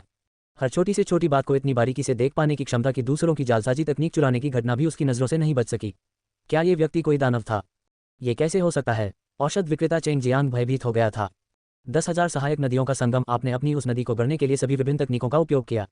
कितना घमंडी! ये वाकई एक अविश्वसनीय गढ़ने की तकनीक है। हमारी ढलाई तकनीकों को चुराकर उन्हें एक साथ मिलाकर एक नई ढलाई तकनीक का आविष्कार करने का दावा करना। चेंग जियांग, आप वाकई काबिल हैं। ये सोचकर दुख होता है कि मैंने तुम्हें अपना भाई और सबसे अच्छा दोस्त माना, फिर भी तुमने मेरे साथ ऐसा किया। बहुत खूब। अब से हमारा रिश्ता खत्म होता है। अल्पविराम अल्पविराम। चेंग जियांग के चेहरे के भाव को देखकर और हाल ही में गोली बनाते समय उसके द्वारा की गई हरकतों को याद करके अगर वे अभी भी स्थिति को समझने में असमर्थ हैं तो वे वास्तव में मूर्ख होंगे। यहाँ के औषध विक्रेताओं के चेहरे क्रोध से लाल हो गए। उनकी क्रोधित निगाहें चेंग जियांग पर टिक गईं। वे कोई असाधारण कुशल औषधि निर्माता नहीं थे और उनकी औषधि बनाने की तकनीकें कोई ऐसे रहस्य नहीं थी जिन्हें बाहर उजागर नहीं किया जाना चाहिए था। लेकिन अगर इस व्यक्ति ने उनकी तकनीकें सीखने की इच्छा व्यक्त की होती तो अस्वीकृति कोई बड़ी बात नहीं थी। हालांकि उनकी पीठ पीछे उनकी तकनीकें सीखना एक औषधि निर्माता को कभी नहीं करना चाहिए था। इतना ही नहीं, उसने घमंड से ये दावा भी किया था कि उसने खुद एक नई तकनीक बनाई है। बनाई? अरे तुमने तो बस हमारी सारी तकनीकों को मिलाकर एक बेमेल मिश्रण बना दिया। क्या तुम इसे नई तकनीक बनाना कहते हो? अगर ऐसा होता तो हर कोई हर दिन नई तकनीकें बना रहा होता। इतना ही नहीं, इसका नाम 10,000 सहायक नदियों का संगम रखना भी एक अजीब बात है। कोई इतना बेशर्म कैसे हो सकता है? इस समय वे चेंग जियांग को अपने बराबर नहीं मानते थे। उनके चेहरों पर केवल घृणा का भाव ही दिखाई दे रहा था। कृपया शांत हो जाओ। भीड़ का आक्रोश देखकर झांग जुबान मुस्कुराया। उसने शोर शराबे के बीच हस्तक्षेप किया और अविश्वास से भरे चेंग जियांग की ओर मुड़ा। औषधालय के मालिक चेंग जियांग, क्या इसे मेरी जीत माना जाता है? तू उसकी मुस्कान देखकर औषध विक्रेता चेंग जियांग से हर उठा। तुम जीत गए। मैं हार स्वीकार करता हूँ। उसके पास हार स्वीकार करने के अलावा कोई चारा नहीं था। प्रतिद्वंदी की भेदने की क्षमता राक्षसों के स्तर तक पहुंच चुकी थी। उसे डर था कि अगर वह उससे प्रतिस्पर्धा करता रहा तो उसके और भी रहस्य उजागर हो जाएंगे। इसलिए वह केवल जल्दी से सिर हिलाकर ही हार मान सका। इस क्षण उसे जानबूझकर दूसरे पक्ष के लिए मुश्किलें खड़ी करने के अपने कृत्य पर पछतावा हो रहा था। यद्यपि दूसरे पक्ष ने मेंग्यान और चेन शियाओ द्वारा दवाइयों की जालसाजी में खामियों की ओर इशारा किया था, फिर भी उसने स्पष्ट रूप से उनकी गरिमा का हनन किया था। फिर भी उसने सीधे उनके चेहरे पर एक थप्पड़ मारा जिससे उनका सबसे गहरा राज सबके सामने उजागर हो गया। ये पहले से ही तय था कि इन मामलों की खबर फैलते ही तियानिक्सुआन साम्राज्य के औषधालय संघ में उसकी प्रतिष्ठा गिर जाएगी। सभी लोग उससे दूरी बना लेंगे और उसे तिरस्कार की नज़र से देखेंगे। वर्षों में उसने जो भी विश्वसनीयता और प्रतिष्ठा अर्जित की थी वह पूरी तरह से नष्ट हो जाएगी और दूसरे लोग उसे धोखेबाज और खलनायक के रूप में ही देखेंगे। आत्मसमर्पण करने पर झांग जुवान मुस्कुराया। शुरू में उनका उनमें से किसी के साथ कोई गंभीर विवाद नहीं था, इसलिए उन्हें दूसरे पक्ष की व्यक्तिगत खामियों से कोई फर्क नहीं पड़ता था। फिर भी इस व्यक्ति ने स्थिति का फायदा उठाकर उन्हें कोने में धकेलने की कोशिश की। क्या तुम मुझे अपमानित करना चाहते हो? तो कोशिश करके देखो। एक स्वर्णिम अंगूठी धारण करने वाले पारलौकिक व्यक्ति के रूप में मैं आपके द्वारा इस तरह अपमानित होने की अनुमति कैसे दे सकता हूँ? चूंकि तुमने सीधे मुझ पर हमला करने का फैसला किया है, इसलिए मुझे तुम्हारे प्रति नरमी न बरतने के लिए दोष मत देना। संयोगवश मैं तुम्हारा इस्तेमाल दूसरों को चेतावनी देने के लिए कर सकता हूँ कि मैं झांग जुवान कोई आसान निशाना नहीं हूँ। औषध विक्रेता चेंग ने हार मान ली है। झांग जुवान ने आसपास का जायजा लिया। और कोई है क्या? उसी क्षण कमरा एकदम शांत हो गया। अध्याय 115 एक्यूपॉइंट सुखदायक गोली स्वर्ग के पथ का पुस्तकालय। हालांकि उनके सामने वाले व्यक्ति ने केवल 3 औषधि विक्रेताओं की दवा बनाने की तकनीकों में खामियों की ओर इशारा किया था, लेकिन ऐसा करने में उसने जो क्षमताएं प्रदर्शित की उससे शेष कुछ लोगों में भय और आतंक पैदा हो गया। इतना ही नहीं, चेन जियांग की तेज और सहज हरकतें खाल बनाने में लगे कम समय को ध्यान में रखते हुए झांग जुवान ने स्पष्ट रूप से समझ ली थी, जिसने उसकी गतिविधियों के स्रोत का विश्लेषण किया था और यह निष्कर्ष निकाला था कि उसने दूसरों की जालसाजी तकनीक चुराई थी। उनकी विवेकशीलता और ज्ञान की क्षमता ऐसी थी कि यहाँ मौजूद कोई भी व्यक्ति उसकी बराबरी नहीं कर सकता था। 3 दवा विक्रेताओं ने हार मान ली है, 7 और बाकी हैं। सबसे पहले कौन हारेगा? उन सभी को चुप देखकर झांग जुवान उन्हें लगातार घूरता रहा। दवाइयों पर हुई बहस में झांग जुवान को विजयी घोषित किए जाने से पहले 10 दवा विक्रेताओं को अपनी हार स्वीकार करनी पड़ी। यह शेष 7 औषधालयों के बारे में चुप्पी छाई रही। अगर दूसरे पक्ष की मामलों को समझने की क्षमता प्रभावशाली होती तो बात अलग थी, लेकिन इससे पहले जिन 3 दवा विक्रेताओं का उसने सामना किया था उनमें से एक का भेद खुल गया था, एक मौत के कगार पर था और तीसरे की प्रतिष्ठा धूमिल हो गई थी। वे यहाँ केवल गर्भनिरोधक गोलियों पर चल रही बहस के लिए आए थे। वे नहीं चाहते थे कि इस वजह से उनके राज उजागर हों। दूसरे पक्ष की परखने की क्षमता इतनी अद्भुत थी कि अगर उनके मन की स्थिति में जरा सा भी बदलाव होता तो वह तुरंत पहचान लेता था। ऐसे हालात में भला कौन उसे चुनौती देने की हिम्मत करेगा? इसके अलावा वे पिल डिबेट में भाग लिए बिना हार स्वीकार नहीं कर सकते थे। यदि वे ऐसा करते तो ये दूसरे पक्ष के प्रति नरमी बरतने के बराबर होता, जिसे धोखाधड़ी माना जाता था। एक बार इसका खुलासा होने पर उनकी औषध विक्रेता की योग्यता छीन ली जाती। इस वजह से वातावरण में अजीब सी खामोशी छाई रही, क्योंकि किसी ने भी आगे बढ़ने की हिम्मत नहीं की। कृपया जल्दी करें, हम इस मामले को इस तरह से और अधिक समय तक खींच नहीं सकते। चारों ओर व्याप्त असहज माहौल को भांपते हुए ओयांग चेंग ने बिना सोचे समझे कहा, मैं जाऊंगी। कुछ क्षणों की चुप्पी के बाद औषध विक्रेता डूमैन खड़े हो गए। वह झांग जुबान से परिचित था और उसने उसके साथ शर्त भी लगाई थी। जिसे वह अहंकारी समझता था, वह असल में अविश्वसनीय क्षमता और असाधारण विवेकशीलता वाला व्यक्ति निकला। इस मामले में वह स्वयं भी उसके मुकाबले कहीं नहीं ठहरता था। हालांकि उनके पास कोई विकल्प नहीं था। आखिरकार वे इस तरह समय बर्बाद करना जारी नहीं रख सकते थे। एपोथेक्री डूमैन, मुझे जाने की अनुमति दें। जैसे ही डूमान गढ़ाई शुरू करने ही वाली थी ताकि झांग जुबान प्रक्रिया में खामियों को इंगित कर सके, एक बुजुर्ग व्यक्ति खड़ा हो गया। ये तो औषध विक्रेता बाइमिंग है। अभी अभी झांग जुबान ने खुलासा किया कि चेंग जियांग ने गुप्त रूप से उसकी मायावी रेशमी हाथों की तकनीक सीख ली थी। वह बेहद गुस्से में था। अब वह कोई कदम क्यों उठाएगा, मुझे कोई अंदाजा नहीं है। चलो देखते हैं। अल्पविराम। इस बुजुर्ग को देखकर बाकी लोग कांप उठे। यद्यपि औषध विक्रेता बाइमिंग समूह में सबसे उम्रदराज नहीं थे, फिर भी वे सबसे योग्य और सम्मानित व्यक्ति थे। ऐसा इसलिए था क्योंकि वह केवल एक साधारण औषध विक्रेता ही नहीं था, वह त्यानिक्सुआन शहर के 4 महान कुलों में से एक बाईकुल का वास्तविक मुखिया भी था। वह एक ऐसा व्यक्ति था जिसके हाथों में अपार अधिकार और शक्ति थी। चूंकि औषध विक्रेता बाई कोई कदम उठाने वाला है, इसलिए मैं पहले ही पीछे हट जाऊंगा। औषध विक्रेता डूमैन अपनी सीट पर लौट आए। योग्यता और प्रतिष्ठा के मामले में वह बाइमिंग के बराबर नहीं पहुंच सका। झांग जुबान, आप में अद्भुत विवेक और विश्लेषण क्षमता है। हालांकि आप महज भाग्यशाली रहे। असल में आपको दवा बनाने के बारे में ज्यादा जानकारी नहीं है। परीक्षक द्वारा पुष्टि किए जाने के बाद बाइमिंग ने झांग जुबान की ओर देखा। उसका लहजा शत्रुतापूर्ण था। इसमें कोई आश्चर्य की बात नहीं थी कि वह इतना क्रोधित था। हालांकि वह चेंग जियांग पर अपने परिवार में पीढ़ी दर पीढ़ी चली आ रही गुप्त पुस्तक को चुराने के लिए क्रोधित था, लेकिन सार्वजनिक रूप से इसका खुलासा होने से उसे अपमान का भी एहसास हुआ। आखिरकार शक्तिशाली बाई कबीले के लिए यह शर्मनाक बात थी कि वे एक अकेले औषध विक्रेता को उनसे चोरी करने से नहीं रोक सके। अगर यह बात फैल जाती तो बाई कबीला हंसी का पात्र बन जाता। किस्मत वाला औषध विक्रेता बाय ऐसा क्यों कहेंगे? झांग जुबान अचंभित रह गई। सीधी सी बात है, चाहे वो मिंगयान हो, चेन शियाओ हो या चेंग जियांग, आपने जिन खामियों का जिक्र किया है वे तर्कसंगत लग सकती हैं। लेकिन अगर हम गहराई से सोचें तो ये भी संभव है कि आपने पहले से ही उनके व्यक्तित्व की खामियों और उनके आसपास की हाल की घटनाओं की जांच की हो और फिर उनकी जालसाजी तकनीकों में खामियों का अनुमान लगाने के लिए पीछे की ओर काम किया हो। बाइमिंग हैरम्फ उल्टे क्रम में काम किया। अब जब औषध विक्रेता बाई ने ऐसा कहा है तो बात समझ में आती है। बिल्कुल। उदाहरण के लिए मेंगयान के मामले में यदि आपको पहले से पता होता कि उसने सुबह अपनी रखेल की हत्या कर दी थी और उसके भीतर हत्या का इरादा और क्रोध भरा हुआ था, तो आप सुरक्षित रूप से यह निष्कर्ष निकाल सकते थे कि उसके द्वारा बनाई गई ट्रैंक्विल हॉट पिल अप्रभावी होगी। यही बात औषध विक्रेता चेन शियाओ पर भी लागू होती है। अगर आपको पता होता कि वह बीमार है और उसके पास जीने के लिए ज्यादा समय नहीं बचा है, तो आप समझ सकते थे कि गोलियों में कुछ गड़बड़ है। आखिरकार शांतिदायक हृदय की गोली बनाने वाले की मानसिक स्थिति को दर्शाती है। अगर किसी सुअर को भी पहले से यह जानकारी होती तो वह भी समझ जाता कि उन गोलियों में कुछ गड़बड़ है। अब जब आप सबने इसे इस तरह से समझाया है तो इससे वाकई बहुत सी बातें स्पष्ट हो जाती हैं। अगर उसने पहले से तैयारी कर ली होती और चेंग जियांग द्वारा हमारी ढलाई तकनीकों की चोरी का पता लगा लिया होता तो उसकी ढलाई तकनीक में संदर्भों का अनुमान लगाना बहुत आसान होता। अल्पविराम। बाइमिंग के शब्द पानी में फेंके गए पत्थर की तरह थे जिससे सतह पर अनगिनत लहरें उठ उठीं। हर कोई अचानक समझ गया, मानो उन्हें पता चल गया हो कि अभी अभी क्या हुआ था। उन्हें डर इसलिए लग रहा था क्योंकि वे समझ नहीं पा रहे थे कि दूसरा पक्ष उनकी कमियों को कैसे पहचान पा रहा है। अब जब उन्हें कारण समझ आ गया है तो उनका डर गायब हो गया है। दरअसल अगर उन्हें ये जानकारी पहले से पता होती तो वे भी वही फैसला कर सकते थे जो झांग जुवान ने पिछले 3 लोगों की जालसाजी तकनीकों की खामियों के बारे में किया था। अरे, उल्टी दिशा में सोचना कितना दिलचस्प विचार है। उसे औषध विक्रेता बाइमिंग की कल्पना इतनी जीवंत होने की उम्मीद नहीं थी। मुस्कुराते हुए झांग जुवान ने आगे कहा, मैं चाहे जो भी तरीके अपनाऊं, अगर मैं तुम्हारी जालसाजी तकनीकों में खामियों को पहचान लूं तो मैं पास हो जाऊंगा। बिल्कुल, अगर तुम मेरी जालसाजी तकनीक की खामियों को पहचान लेते हो तो जीत तुम्हारी ही होगी। लेकिन मैं नियम भी बदलना चाहता हूँ, औषध विक्रेता बाइमिंग ने कहा। ओह, मूल बात वही रहेगी, मैं एक गोली बनाऊंगा और आप मेरी बनाने की तकनीक में कोई गलती ढूंढेंगे। लेकिन मैं चाहता हूं कि आप मेरी बनाने की प्रक्रिया में हुई असली गलतियों को बताएं, जैसे कि मेरे कौशल में कमी, आग पर नियंत्रण की क्षमता में कमी और औषधीय जड़ी बूटियों को मिलाने के तरीके में कमी, न कि भावनाओं या अन्य फालतू बातों में। इस तरह आप पहले से मौजूद जानकारी का इस्तेमाल करके मेरी बनाने की तकनीक की खामियों को नहीं ढूंढ पाएंगे। बाइमिंग हैरम्फ, ये सही है। इस तरह से वह भावनाओं और इस तरह की बातों के बारे में बात नहीं कर पाएगा। इन नियमों के साथ वह चाहकर भी खामियों का पता नहीं लगा सकता।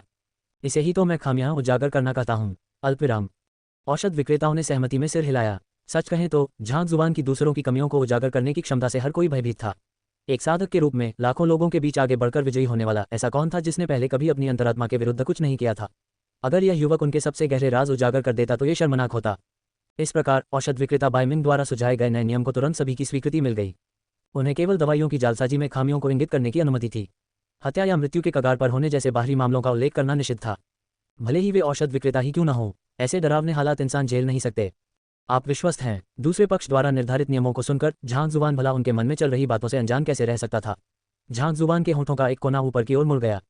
बिल्कुल, औषध विक्रेता बाइमिंग ने अपनी आस्तीनें झटकते हुए कहा। अब सवाल यह है कि क्या आप चुनौती स्वीकार करने के लिए पर्याप्त साहसी हैं।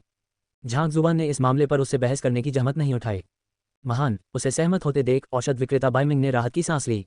कुछ देर सोचने के बाद उसने कुछ सामग्रियां उठाईं और कड़ाही की ओर चल पड़ा। फबूश बूश, आग भयंकर रूप से भड़क उठी और औषध विक्रेता बाइमिंग ने गोलियां बनाना शुरू कर दिया।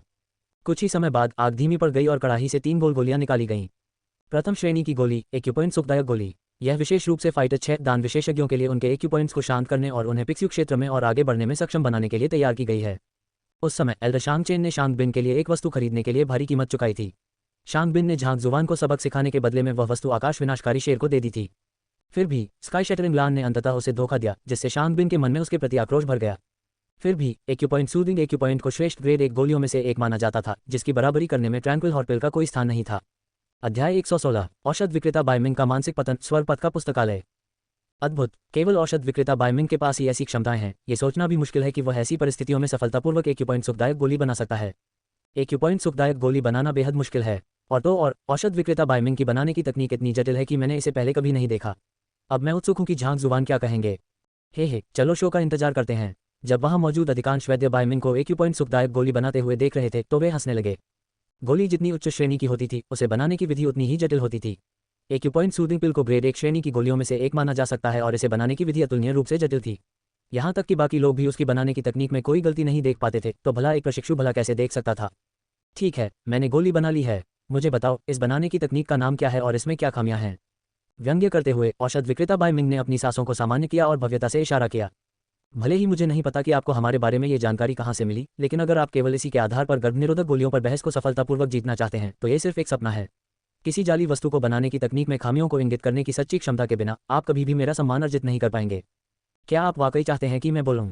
ये शब्द कहते हुए झांग जुबान के चेहरे पर एक अजीब सा भाव आ गया। यहाँ चीजों को रहस्यमय बनाने की कोशिश करना बंद करो। अगर तुम्हें शब्द नहीं मिल रहे तो हार मान लो, औषध विक्रेता बाइमिंग ने गुस्से से कहा। ठीक है फिर, झांग जुबान ने अपना सिर हिलाया। अपने हाथों को पीठ के पीछे रखते हुए वह धीरे धीरे कमरे के बीचों बीच चला गया। आप जिस गढ़ाई तकनीक का इस्तेमाल करते हैं उसे 1000 पर्वतीय हाथ कहा जाता है और कहा जाता है कि इसे फैंग जुबान नाम के एक द्वितीय सितारा औषध विक्रेता ने बनाया था। आपको औषधीय जड़ी बूटियों को एक विशेष क्रम में कड़ाही में डालना होता है, ठीक वैसे ही जैसे पर्वतीय क्षेत्रों में एक के बाद एक पर्वत पर चढ़ते हुए आप भूमि को पार करते हैं। इसी तरह आप औषधीय जड़ी बूटियों को लहर दर लहर फेंकते हैं। आग को नियंत्रित करने का तरीका भी इसी क्रम पर आधारित है, कभी तेज तो कभी धीमी। इस विधि से गोलियां गढ़ने से औषधीय गुण आपस में आसानी से मिल जाते हैं और इस प्रकार गोली बनने की संभावना बढ़ जाती है। हालांकि इसकी कमियां भी स्पष्ट हैं। गोली की गुणवत्ता को बढ़ाना मुश्किल है। इसलिए भले ही आपने 3 एक्यूपॉइंट सुखदायक गोलियां सफलतापूर्वक बना ली हों, वे सबसे निम्न स्तर की हैं। आपके लिए तृप्ति प्राप्त करना लगभग असंभव है। ऐसी निर्माण तकनीकें केवल कम कुशल औषध विक्रेताओं द्वारा गोलियों के बड़े पैमाने पर उत्पादन के लिए ही उपयुक्त हैं। सीधे शब्दों में कहें तो कोई भी थोड़ा बेहतर औषध विक्रेता ऐसी कला नहीं सीखेगा, क्योंकि इसका अर्थ है अपने भविष्य के मार्ग में बाधा डालना। आप कितनी भी बार इस कला का अभ्यास कर लें, गोली की गुणवत्ता में जरा सा भी सुधार नहीं होगा। इसलिए उनके लिए इसे सीखने का कोई कारण नहीं है। जब तक आपको यह न लगे कि आप में अब कोई क्षमता नहीं बची है, इसीलिए आप खुद से हार मान रहे हैं। झांक जुबान मुस्कुराए और उसे अर्थपूर्ण नजर से देखा। औषधालय के डॉक्टर बायमिंग, क्या मैं जान सकती हूँ कि मैंने जो कहा वह सच है? दूसरे पक्ष की बातें सुनकर बायमिंग शर्मिंदा और गुस्से से दांत पीसने लगा। बाई कबीले के वास्तविक मुखिया होने के साथ साथ एक प्रथम श्रेणी के औषध विक्रेता के रूप में राजधानी में उनका असाधारण रुतबा था। फिर भी दूसरे पक्ष के अनुसार वे एक निम्न स्तर के औषध विक्रेता बन गए जिनमें अब कोई क्षमता नहीं बची थी। हालांकि वह उनके शब्दों का खंडन करने में असमर्थ थे। 1000 माउंटेन हैंड्स की खामी ठीक वही थी जो दूसरे पक्ष ने कही थी। यद्यपि वह एक्यूपॉइंट सूदिंग पिल आसानी से बना सकता था, लेकिन उसकी गुणवत्ता को और बेहतर बनाना उसके लिए मुश्किल था। इस पर खुश होने की कोई ज़रूरत नहीं है। अगर तुम ये गलतियां बता भी देते हो तो क्या हुआ? पहले तो तुम्हें मेरी हरकतों में गलतियां बतानी होंगी, तभी इसे अपनी जीत मानोगे। गहरी सांस लेते हुए बायमिंग ने अपना गुस्सा काबू किया। ठीक है, उससे बहस करने के बजाय झांक जुबान आगे बढ़ा और कड़ाही की ओर चल पड़ा। तो मुझे बिल्कुल बुनियादी बातों से शुरू करने दीजिए। एक औषध विक्रेता के रूप में आप जानते हैं कि उच्च गुणवत्ता वाली गोलियां बनाने के लिए आपको लौ और कड़ाही पर असाधारण नियंत्रण की आवश्यकता होती है। पहले औषध विक्रेता बायमिंग दवा उठाते ही अपनी गोलियां बनाना शुरू कर देता था। आप इस कड़ाही के बारे में कितना जानते हैं? लौ के बारे में क्या? मेरी बात का खंडन करने के लिए आपको ये कहने की जरूरत नहीं है कि इन बर्तनों की बनावट लगभग एक जैसी है। मैं आपको स्पष्ट रूप से बता सकता हूं कि एक ही औषधीय जड़ी बूटी, आग और बर्तन का उपयोग करने पर भी बनने वाली दवा अलग अलग हो सकती है। ऐसा किसी मामूली अंतर या औषध विक्रेता की किसी छोटी सी गलती के कारण होता है, जिससे बनने वाली गोलियों की गुणवत्ता अपेक्षित गुणवत्ता से कम हो जाती है। कड़ाही को सहलाते हुए झांक जुबान ने आगे कहा, अगर आपको मुझ पर विश्वास नहीं है तो मैं अभी आपको दिखा सकता हूँ। इस कड़ाही की ऊंचाई 7 ची और 3 कुन तथा चौड़ाई 3 कुन और 2 ची है। इसे स्टोनवेल वर्कशॉप में एक कुशल कारीगर ने 7 साल और 3 महीने पहले बनाया था। इससे कुल 147 गोलियां बनाई गई हैं, जिनमें से 88 ग्रेड 1 की और 59 ग्रेड 1 से कम की थीं। कड़ाही को ले जाते समय इस पर 3 बार चोट लगी। पूरी कड़ाही पर कुल 13 हल्की खरोंचें हैं। साधारण गोलियां बनाते समय इससे ज्यादा परेशानी नहीं होगी, लेकिन इससे गोलियों के औषधीय प्रभाव और आध्यात्मिक ऊर्जा बिखर जाएगी।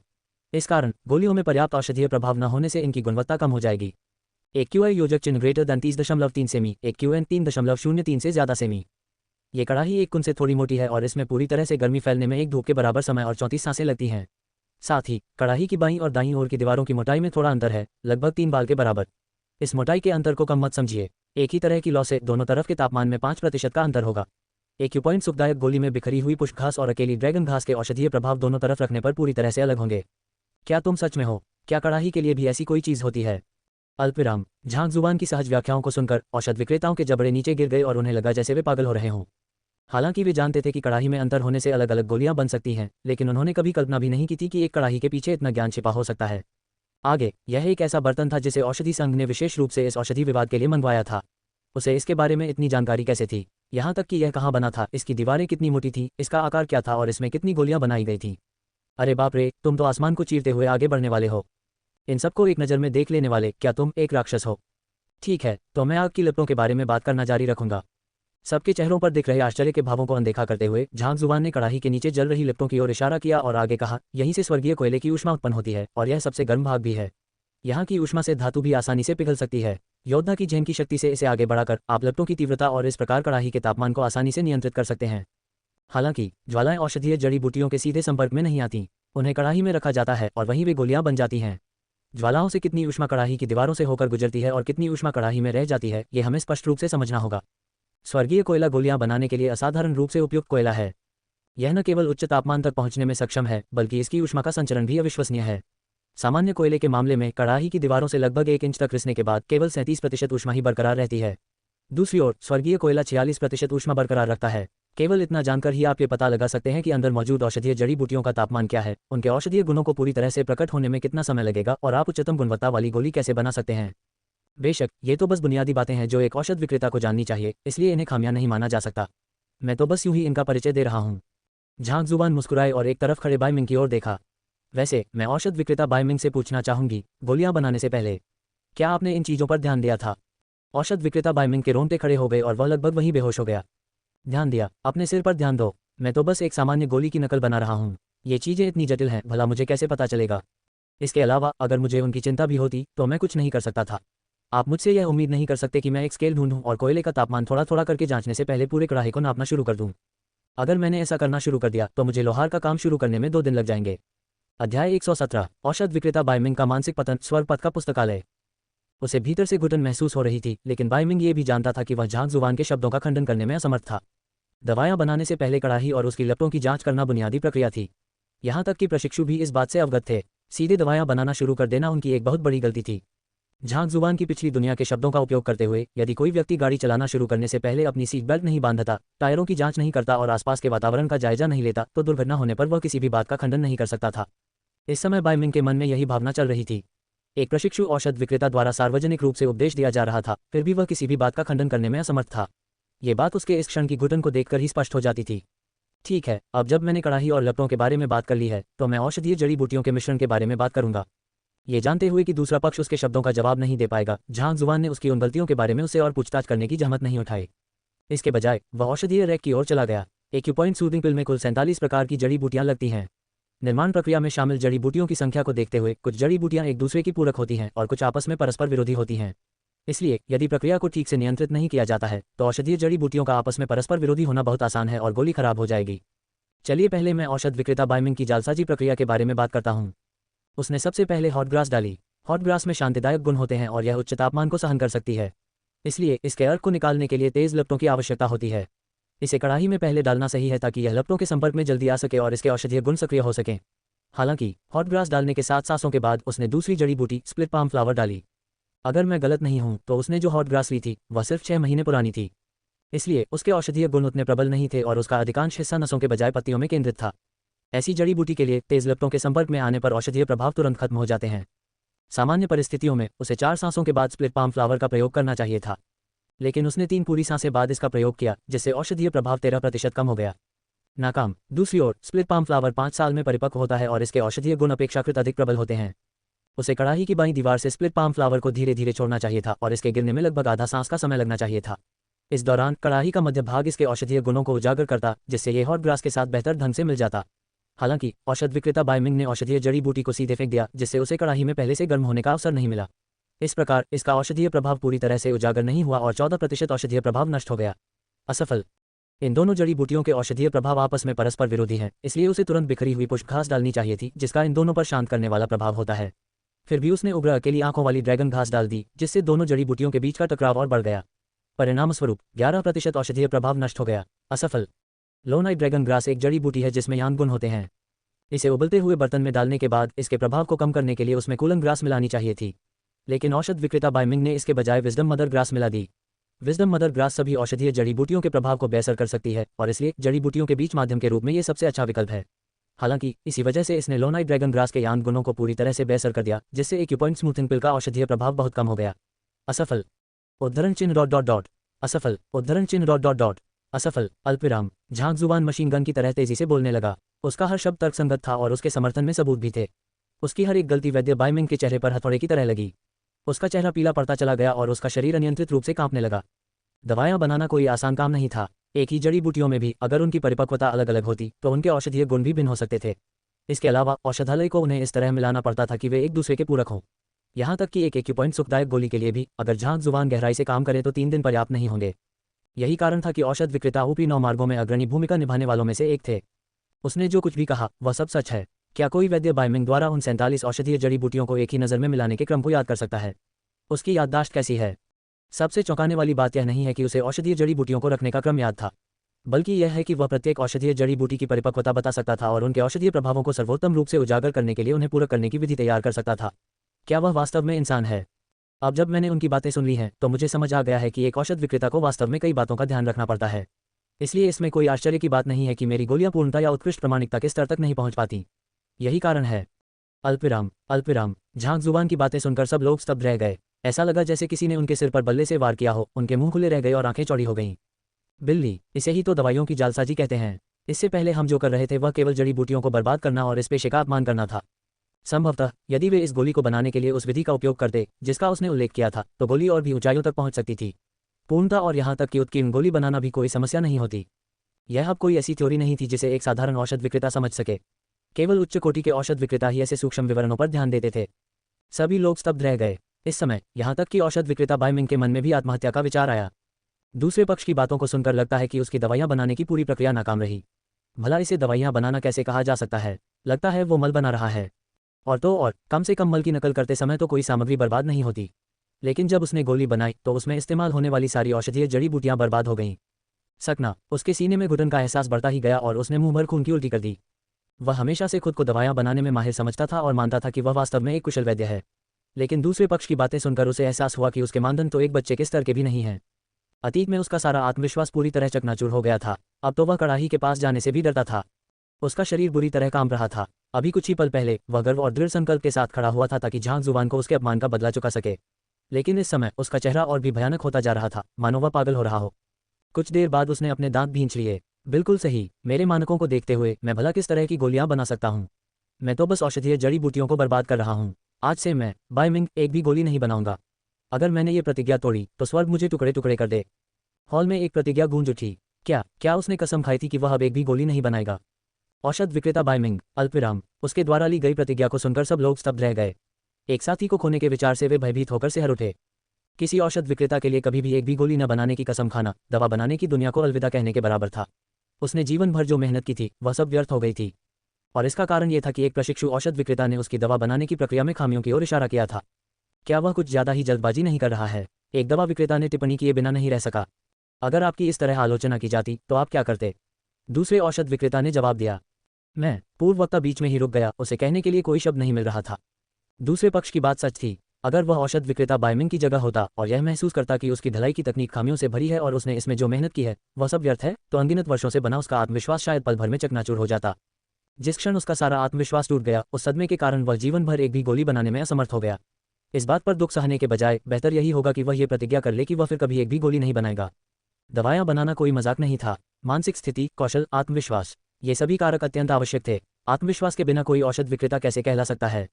किसी अनुभवी औषध विक्रेता की गलतियों को इंगित करके ही उसका सारा आत्मविश्वास और जाली दवा बनाने का डर खत्म कर देना, यह विचार पल भर में उनके मन में कौंध गया। झांक जुबान पर एक और नजर डालते ही उनकी धड़कनें तेज हो गईं। इसमें कोई हैरानी की बात नहीं थी कि वह दवा बनाने में उनकी खामियों के बारे में बोलने से हिचकिचा रहा था।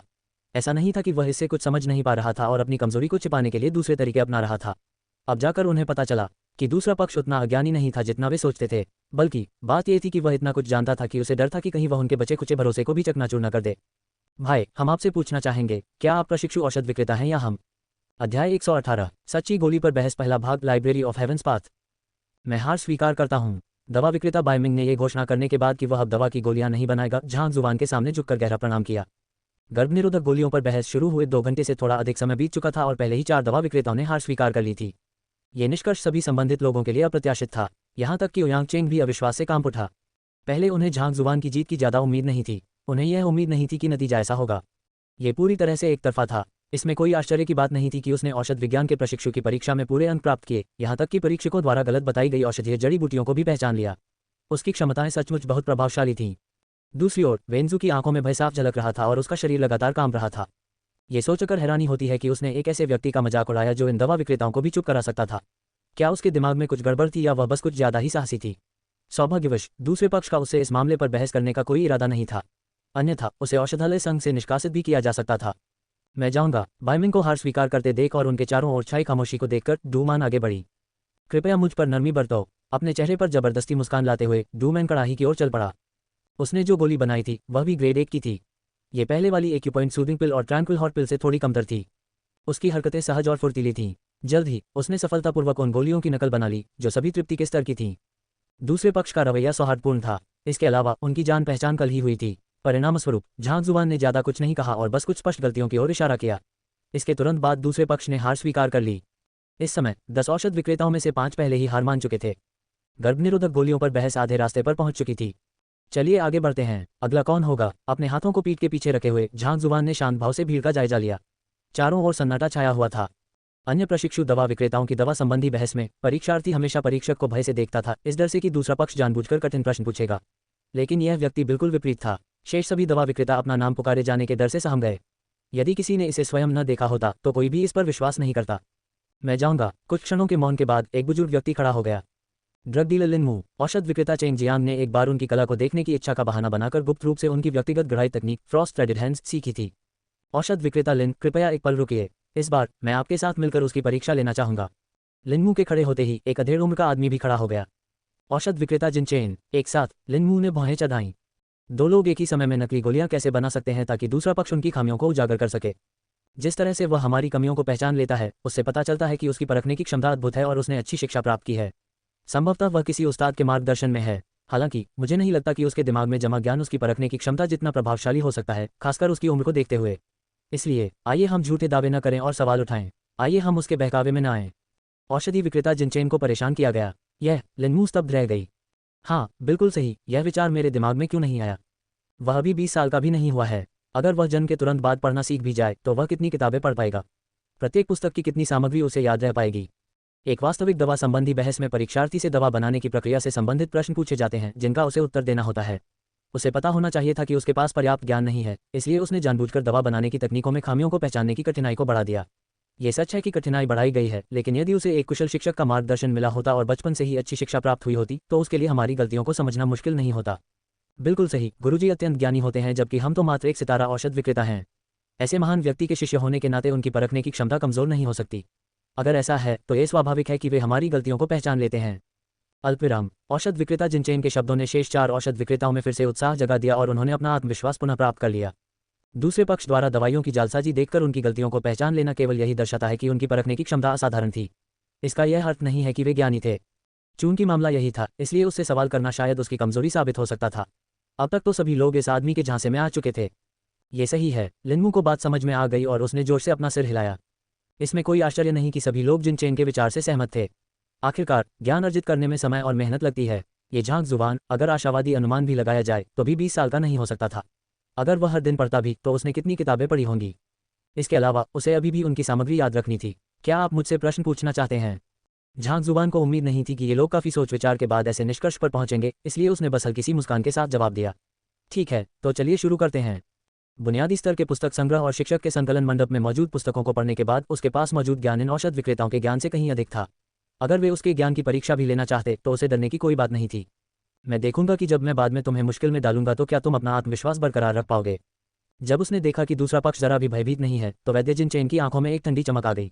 एक सामान्य औषधि बहस के नियमों के अनुसार मैं 3 प्रश्न पूछ सकता हूँ। यदि आप तीनों का उत्तर दे देते हैं तो मुझे हार माननी पड़ेगी।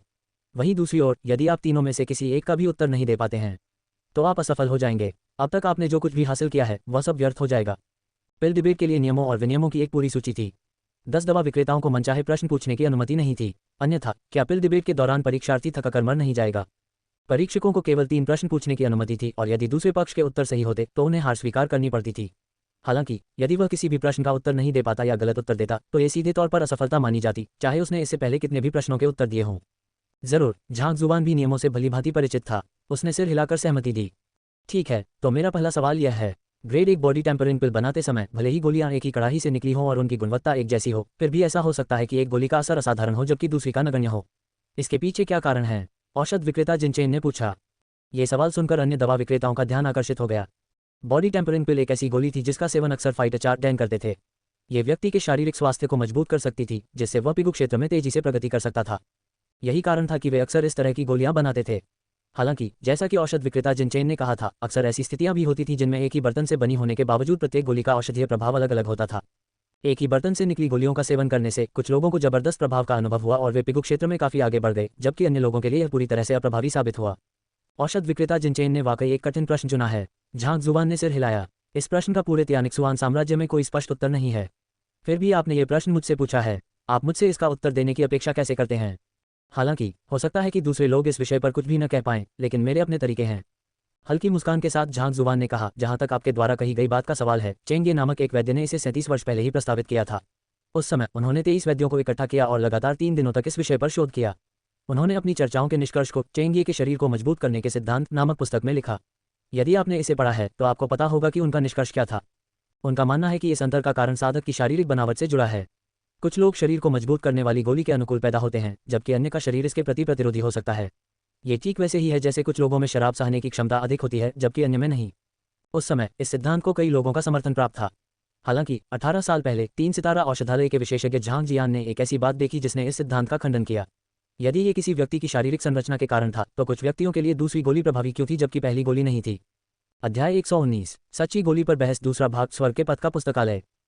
स्पष्ट रूप से इस अंतर का कारण संविधान को बताने वाला सिद्धांत सही नहीं है। इस प्रकार औषध विक्रेता झांग जियान ने इस मामले की जांच की और अपने शोध के निष्कर्ष को शरीर को तपाने वाली गोली पर चर्चा के रूप में लिखा।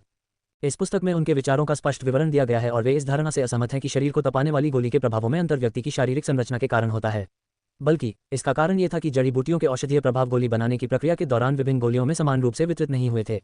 इस प्रकार एक ही बर्तन में और एक ही गुणवत्ता की गोलियों में भी अलग अलग औषधीय प्रभाव हो सकते हैं। ये सिद्धांत कुछ वर्षों तक स्वीकार किया गया, 12 वर्ष पहले तक, जब किसी ने इस पर संदेह जताया और इसे खारिज कर दिया। सिद्धांत पर संदेह जताने वाला कोई औषध विक्रेता नहीं, बल्कि एक प्रथम श्रेणी का गुरु शिक्षक था। उसने प्रश्न किया, यदि औषधीय प्रभाव विभिन्न गोलियों में समान रूप से वितरित नहीं होते हैं, तो ये घटना केवल शरीर को मजबूत करने वाली गोलियों में ही क्यों होती है, अन्य गोलियों में क्यों नहीं?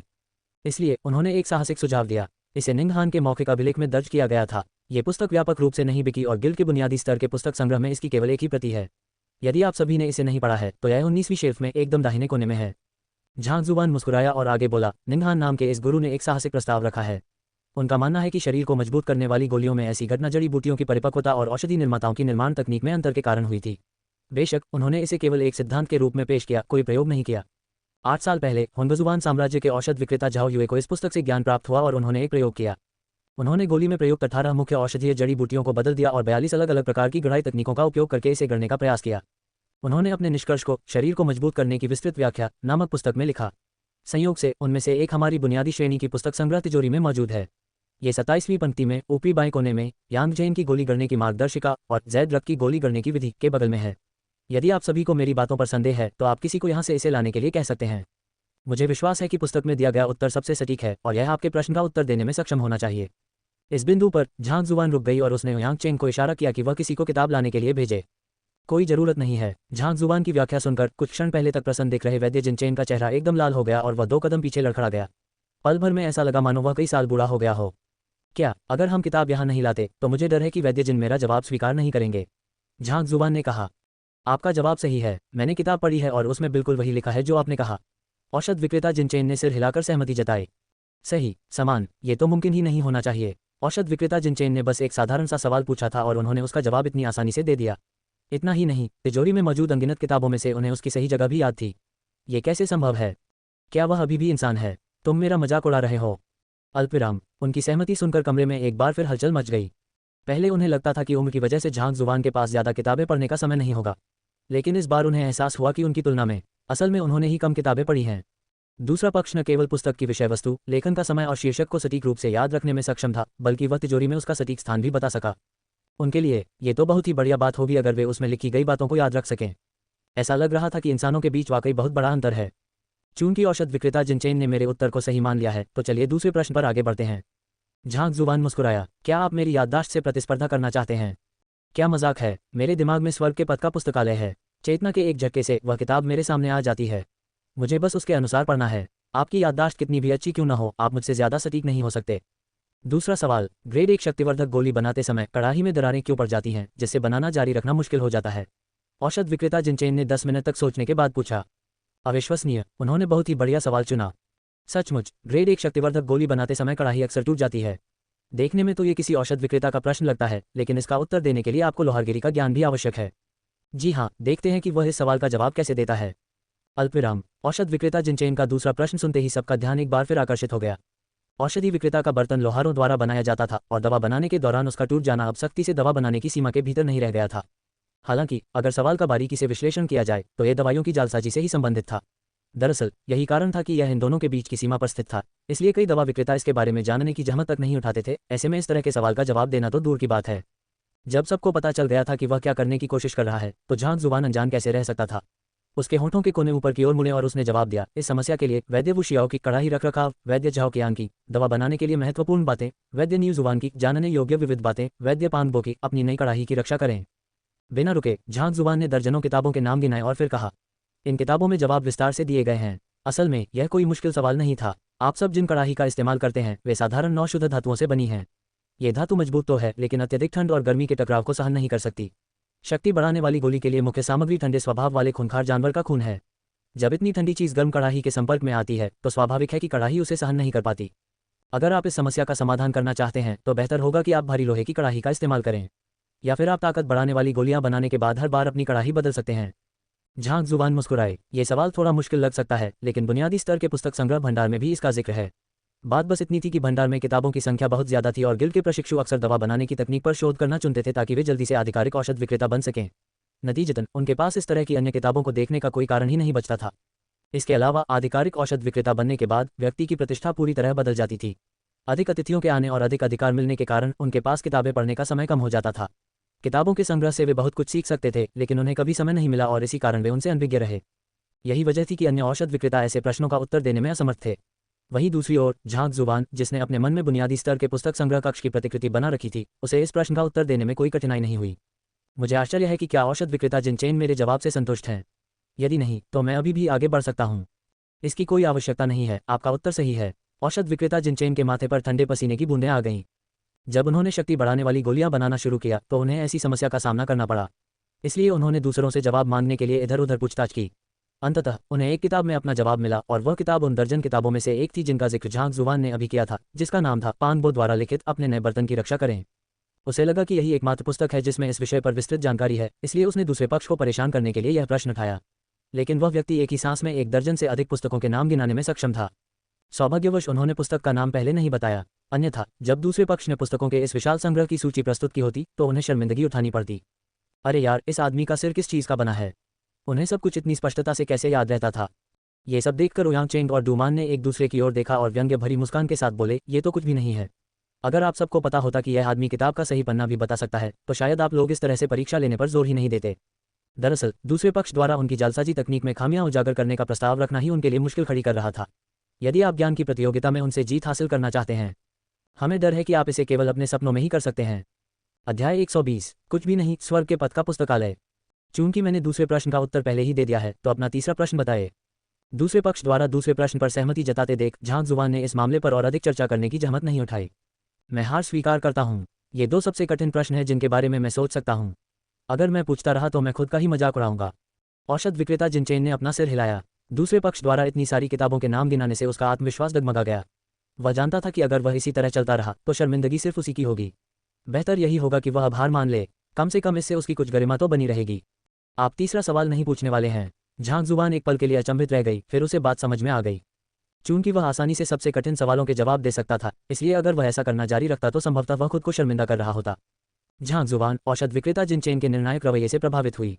यह आपकी बारी है। उसने मुड़कर लिनमू की ओर देखा। झांग जुबान का ध्यान अपनी ओर आकर्षित होते देख वैद्य लिनमू ने दांत पीसते हुए पूछा, मेरा एक सवाल है जिसका जवाब मुझे भी नहीं पता।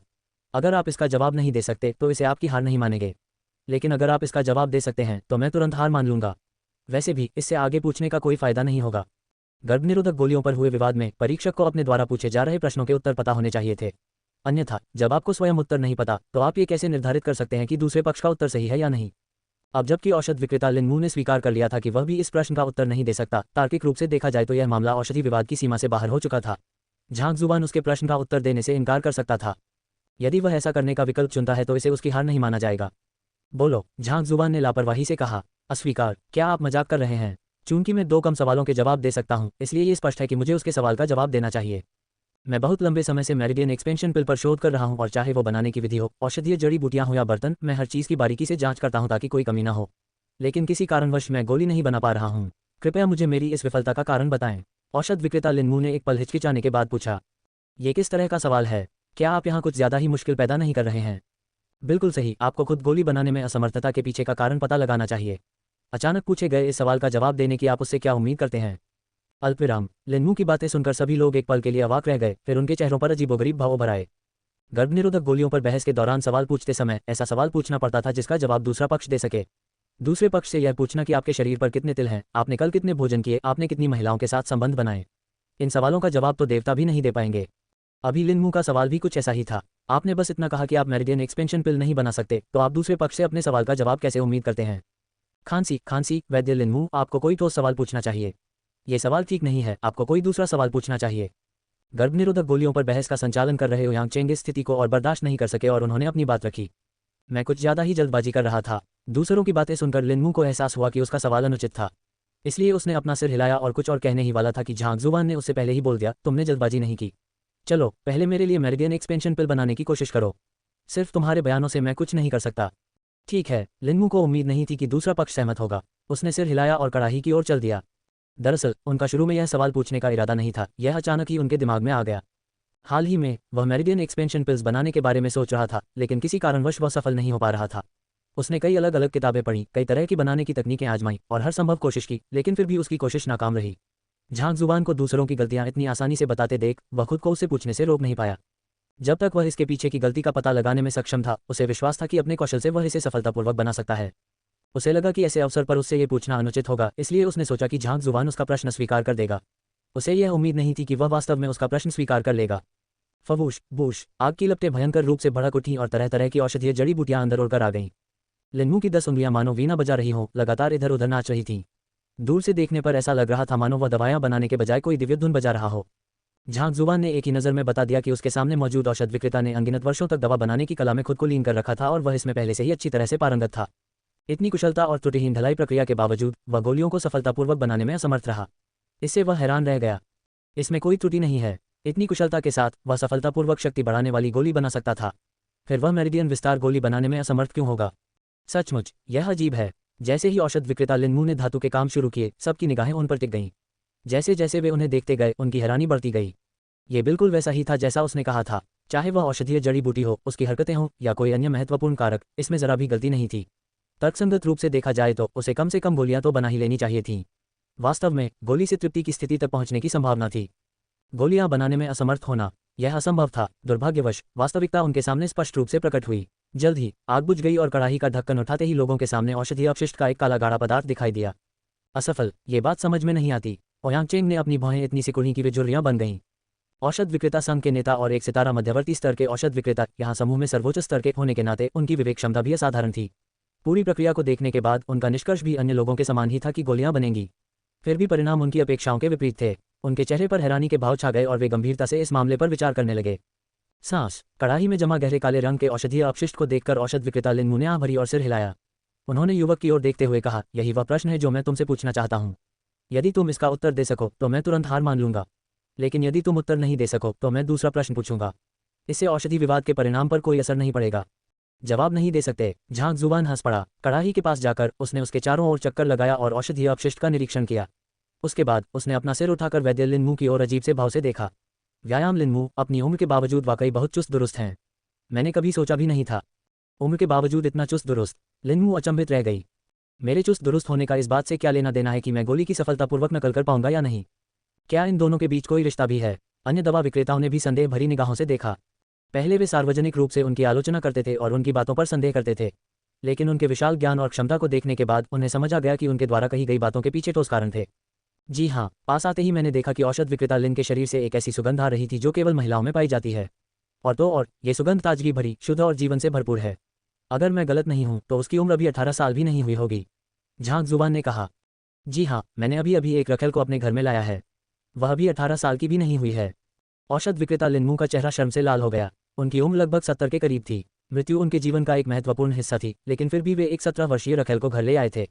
हालांकि इस दुनिया में इसका कोई खास महत्व नहीं था, फिर भी इतने सारे दवा विक्रेताओं के सामने इस बात का जिक्र होने पर उन्हें शर्मिंदगी महसूस हुई। क्या ऐसा हो सकता है कि मेरी रखेल की वजह से ही मैं मेरिडियन एक्सपेंशन पिल बनाने में असमर्थ हूँ?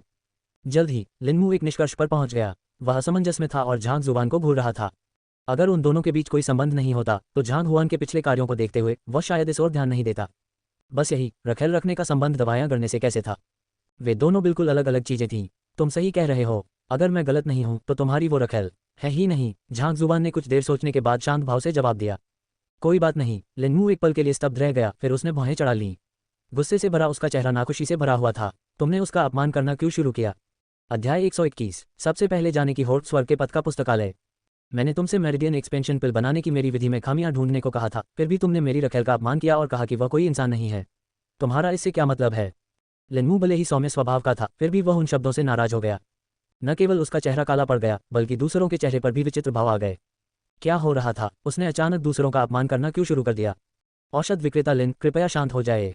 झांक जुबान को शायद पहले से ही अंदाजा था कि दूसरा व्यक्ति ऐसी ही प्रतिक्रिया देगा, इसलिए उसने शरारती अंदाज में उसकी ओर देखा और पूछा, क्या तुम रोजाना कड़ी मेहनत कर रहे हो, दिन में भी आराम नहीं कर रहे हो? ये सवाल पूछे जाने पर लिन्मू का चेहरा लाल हो गया और वह थोड़ा शर्मिंदा हो गया। मैंने अभी अभी अपनी उपपत्नी से शादी की है, इसलिए शायद मैंने शायद थोड़ी मेहनत की होगी। उनके जैसे बूढ़े आदमी ने एक जवान पत्नी से शादी की, वो भी इतनी खूबसूरत कि अभी 18 साल की भी नहीं हुई थी, इसलिए इसमें कोई हैरानी की बात नहीं थी कि लिनमू उस पर खूब प्यार लुटाता। अगर मुमकिन होता तो वो सारा दिन बिस्तर पर ही बिताता। हाँ, औषध विक्रेता लिन, मुझे उम्मीद नहीं थी कि आप अभी भी इतने सक्रिय होंगे। आप सचमुच बहुत ऊर्जावान हैं, सचमुच एक ऐसे बुजुर्ग हैं जिनमें एक युवक जैसा जोश है। शानदार, मैं सचमुच प्रभावित हूँ। अल्पविराम। उन दोनों की बातचीत सुनकर बाकी दवा विक्रेता अपनी हंसी नहीं रोक पाए। घर में पुरुषों द्वारा रखेल लाना आम बात थी, लेकिन उसके लिए 18 वर्ष से कम आयु की रखेल को लाना और उससे दिन रात कड़ी मेहनत करवाना, इस औषध विक्रेता लिनमू में कुछ ज्यादा ही लगन थी। अपने पुराने दोस्तों की हंसी सुनकर लिनमू शर्मिंदा हो गया। झांक जुबान की ओर देखते हुए उसने कहा, इसमें कुछ भी गलत नहीं होना चाहिए। पुरुषों और महिलाओं का एक दूसरे से प्यार करना बिल्कुल सामान्य बात थी, ये यांग और यिन के पूरक होने की एक स्वाभाविक घटना थी। इसके अलावा उनकी साधना पिक्सुए स्तर तक पहुंच चुकी थी, इसलिए उनके लिए एक ही दिन में कई बार शारीरिक संबंध बनाना कोई बड़ी बात नहीं थी। दरअसल आम इंसानों के लिए भी हर दिन कई बार ऐसा करना कोई बड़ी बात नहीं थी। अगर बात सिर्फ इतनी ही होती तो स्थिति में कोई गड़बड़ी नहीं होती। लेकिन क्या तुमने इतना उग्र होने के लिए कोई ऐसी दवा ली है जो तुम्हें नहीं लेनी चाहिए थी? झांक जुबान ने पूछा। यह देख, लिनमू का दिल जोर से धड़कने लगा। दूसरा पक्ष सही था, हालांकि उसकी साधना का स्तर ऊंचा था, फिर भी वह उम्रदराज था, इसलिए उसके शारीरिक कार्य पहले की तरह सुचारू रूप से नहीं चल रहे थे। अपनी रखेल की बेहतर देखभाल करने के लिए उसने हाल ही में अपनी शक्ति और सामर्थ्य बढ़ाने वाली कुछ दवाइयां ली थीं। अगर मैं गलत नहीं हूं तो आपकी रखेल ने आपको वह दवा खाने के लिए राजी किया था, है ना? झांक जुबान ने आगे कहा। आप सही कह रहे हैं। लिनमू ने सिर हिलाया। एक औषध विक्रेता होने के नाते वह जानता था कि हर दवा किसी न किसी रूप में जहरीली होती है, इसलिए वह उसे खाने से हिचकिचाता था। हालांकि वह अपनी रखेल के आग्रह के आगे नहीं झुक सका, इसलिए उसे वह दवा खानी ही पड़ी। दवा दूसरी तरफ से दी गई थी, जिसके बाद उसे ऐसा महसूस हुआ जैसे वह कोई भेड़िया हो, अतुलनीय ऊर्जा से भरपूर। इतना ही नहीं, इससे वह काफी समय तक उत्साहित भी रहा।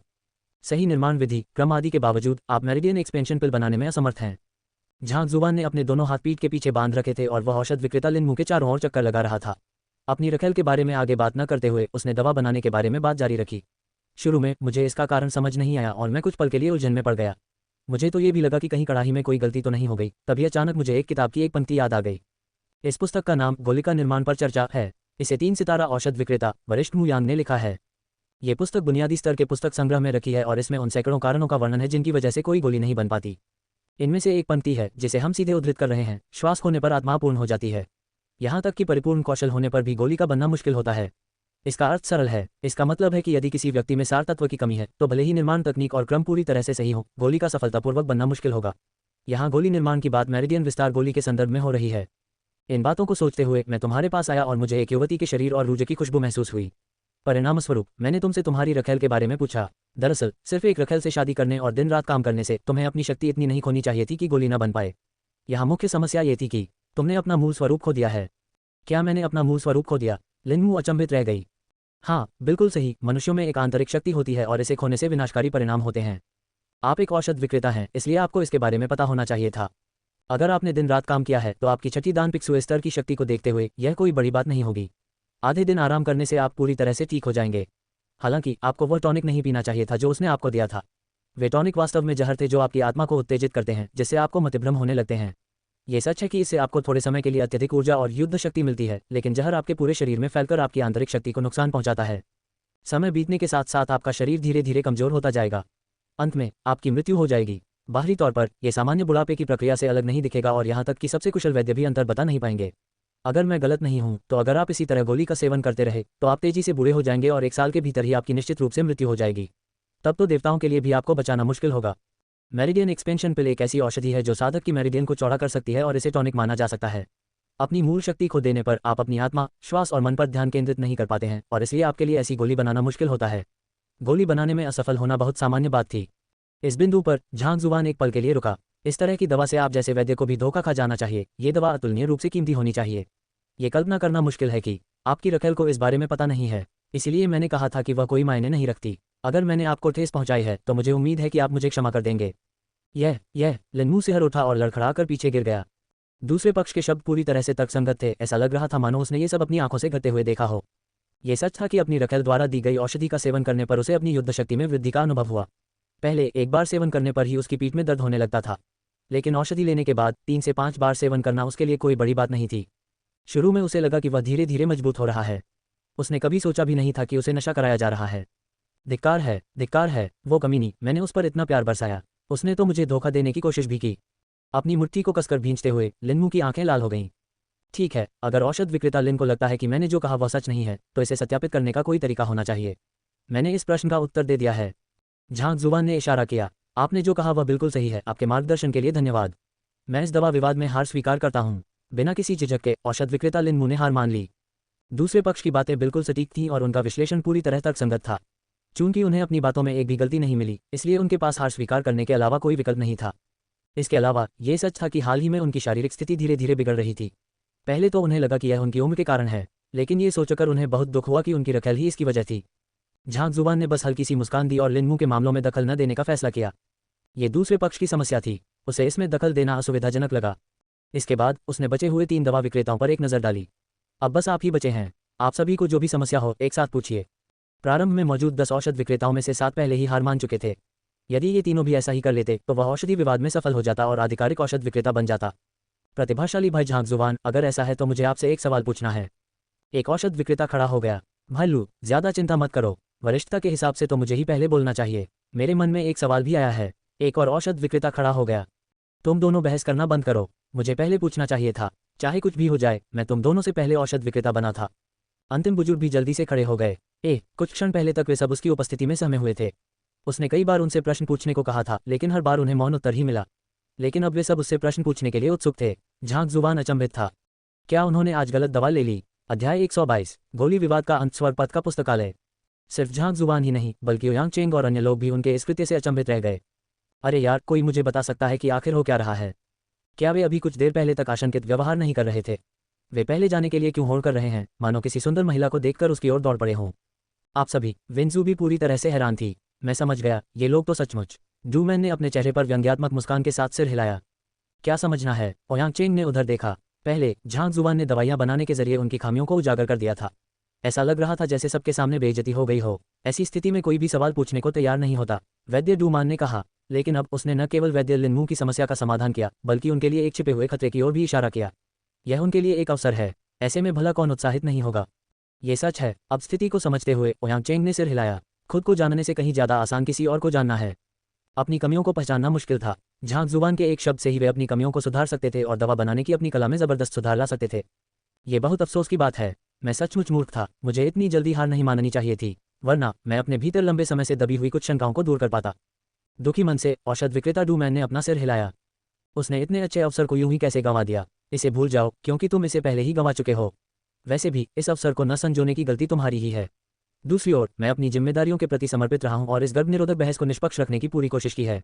इसी वजह से मुझे सवाल पूछने का मौका भी नहीं मिला। कहो, जब ये गर्भनिरोधक बहस खत्म हो जाएगी तो क्या वह मुझे 1-2 सवाल पूछने का मौका देंगे? मेरे भी कई सवाल हैं। इस समय ओयांग चेंग की आंखें चमक उठीं और वह उत्साह से भर गया। औषध विक्रेता डूमैन के पास कहने के लिए कोई शब्द नहीं थे। विंजू को भी समझ नहीं आ रहा था कि क्या कहे। ये क्या बकवास है? तुम एक प्रथम श्रेणी के मध्यवर्ती स्तर के औषध विक्रेता हो, साथ ही औषध विक्रेता संघ के प्रमुख भी। तुम इतनी बेशर्मी से एक प्रशिक्षु से परामर्श करने की बात कह रहे हो? अपनी जिम्मेदारियों के प्रति समर्पित होने का दावा करते हो? मुझे तो तुम्हारी कही बात का जरा सा भी आभास क्यों नहीं हो रहा? तुम तो बस यूं ही बैठे रहे हो। ठीक है, एक एक करके। जल्द ही झांग जुबान को समझ आ गया कि क्या हो रहा है। उसने बेबसी से सिर हिलाते हुए उनमें से एक दवा विक्रेता की ओर इशारा किया। तुम?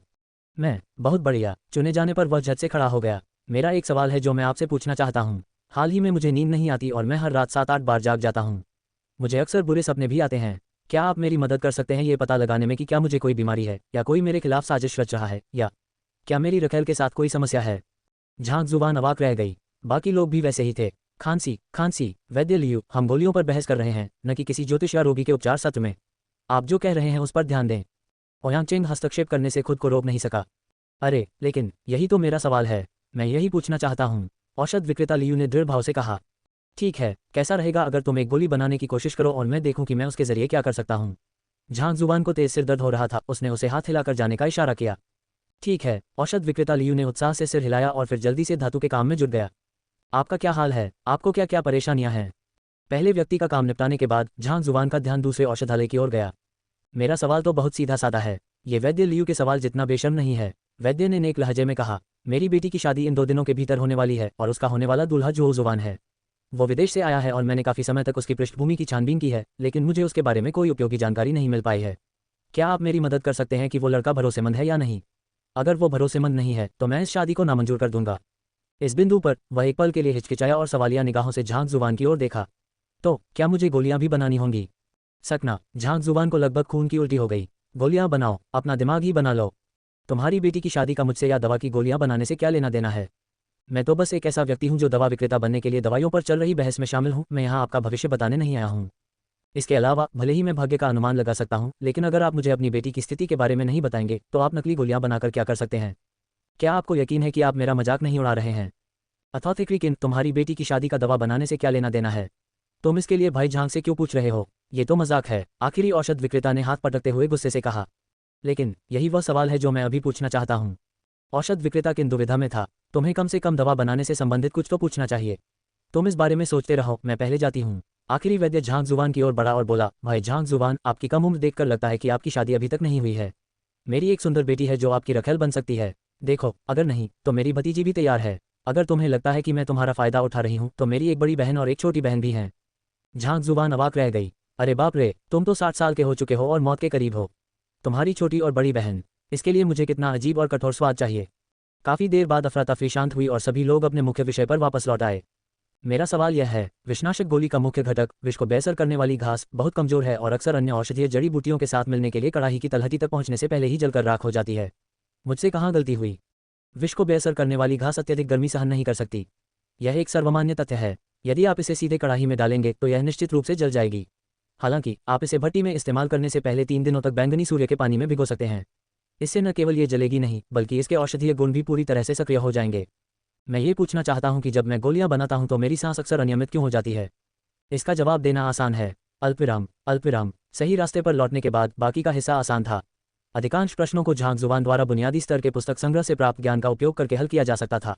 यदि वह वास्तव में असमंजस में पड़ जाता तो वह दूसरे पक्ष से गोलियां बनवाने और स्वरपथ पुस्तकालय का उपयोग करके अपनी प्रक्रिया में हुई गलतियों का विश्लेषण करने की प्रक्रिया अपनाता।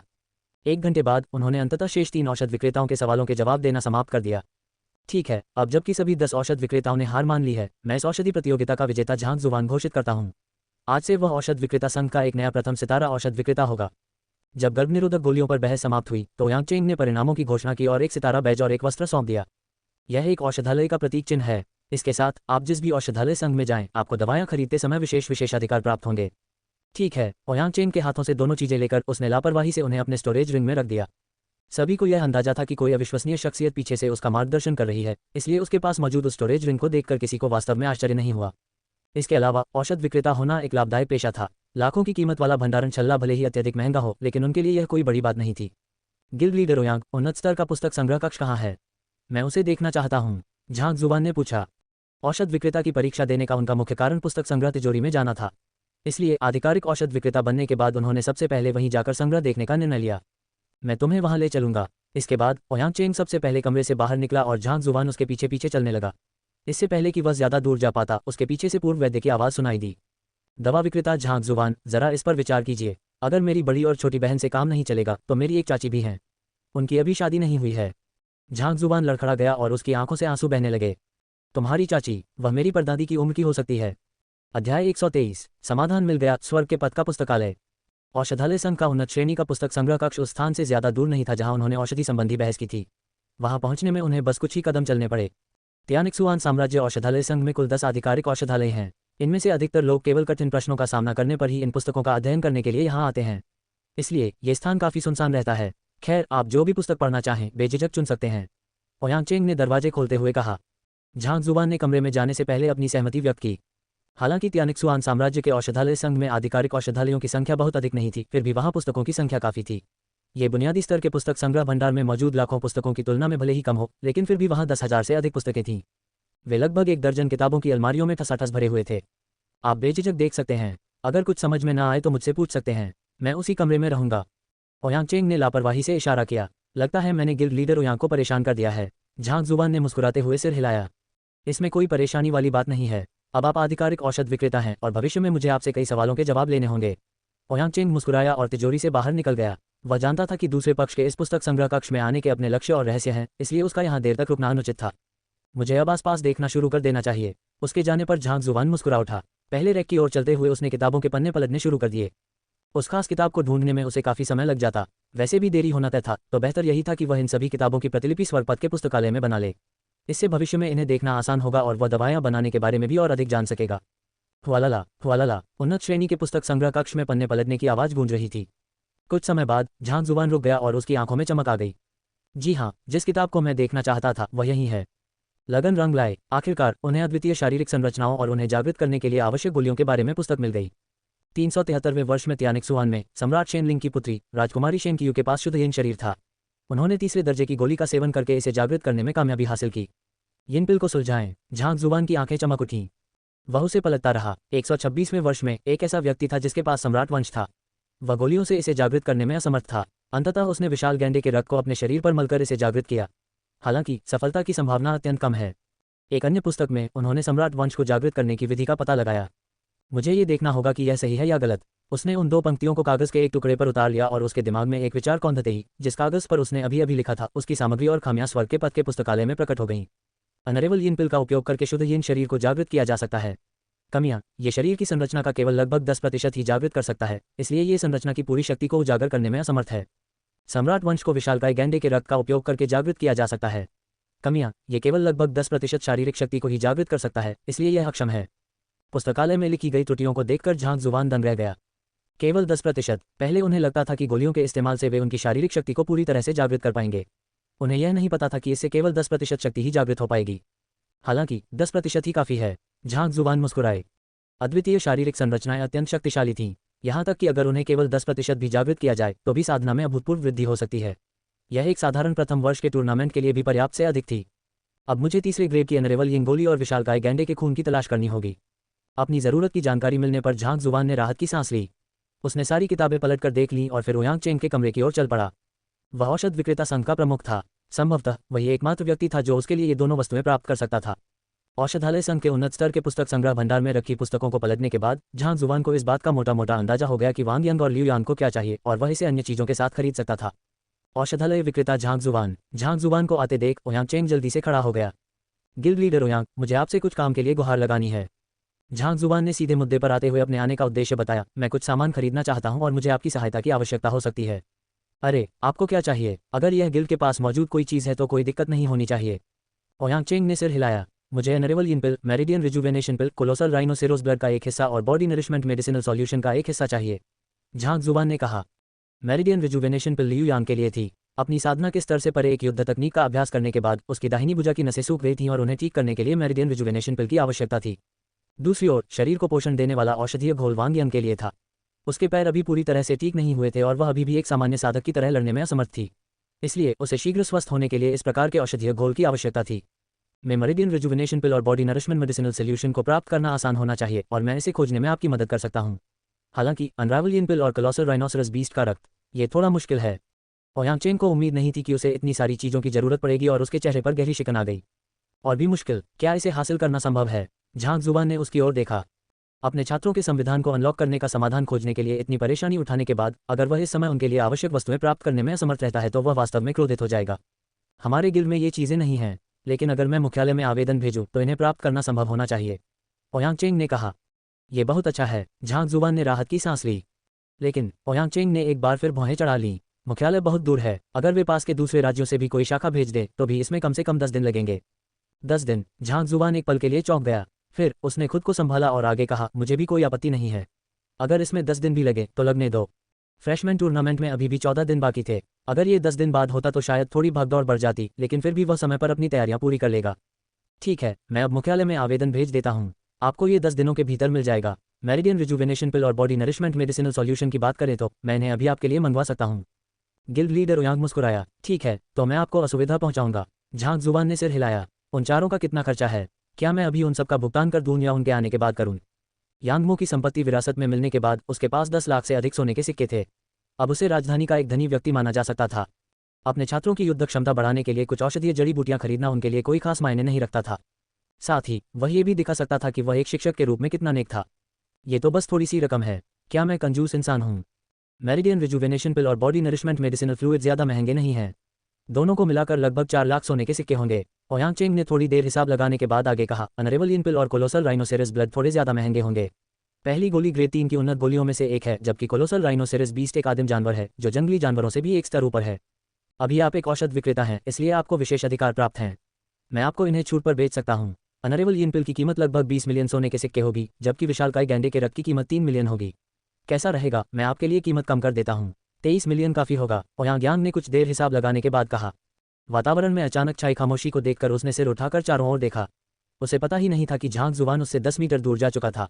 लगातार हाथ हिलाते हुए उसने कहा, मैं तो बस यूं ही इन चीज़ों के बारे में पूछ रहा हूँ, इसे गंभीरता से मत लेना। ओयांग चेंग तो जवाब तक नहीं दे सका। अध्याय 124 समाधान पर विचार करना, स्वर्ग के पथ का पुस्तकालय। झांग जुबान की आंखों में आंसू आ गए थे। उसे लगा था कि इन चीज़ों पर ज्यादा से ज्यादा कुछ लाख सोने के सिक्के ही खर्च होंगे। उसके पास 10 लाख सोने के सिक्कों की जो दौलत थी, उसके लिए थोड़ी सी ज्यादा रकम खर्च करना कोई बड़ी बात नहीं थी। वैसे भी उसने पैसे के लिए कोई मेहनत नहीं की थी। फिर भी उसने सपने में भी नहीं सोचा था कि कुल खर्च 20 मिलियन से भी ज्यादा हो जाएगा। उसे अपनी दौलत पर गर्व था, लेकिन इतनी बड़ी रकम के सामने उसकी दौलत कई गुना बढ़ जाने पर भी उसके पास पर्याप्त पैसा नहीं होगा। ये कैसी भयानक स्थिति थी। शुरू में उसका इरादा उनकी कमजोरियों को दूर करने के लिए उनकी वंश परंपरा को जागृत करना था, जिससे उनकी युद्ध क्षमता चरम पर पहुंच जाए। वे फ्रेशमैन टूर्नामेंट में अपनी ताकत से सबको चकित कर देंगे और साथ ही झांग जुबान एक ऐसे विशेषज्ञ के रूप में अपनी छवि बनाएगा जिसे पैसे की परवाह नहीं है। लेकिन उसने सपने में भी नहीं सोचा था कि उसे इतना खर्च करना पड़ेगा। ये तो हद से ज्यादा था।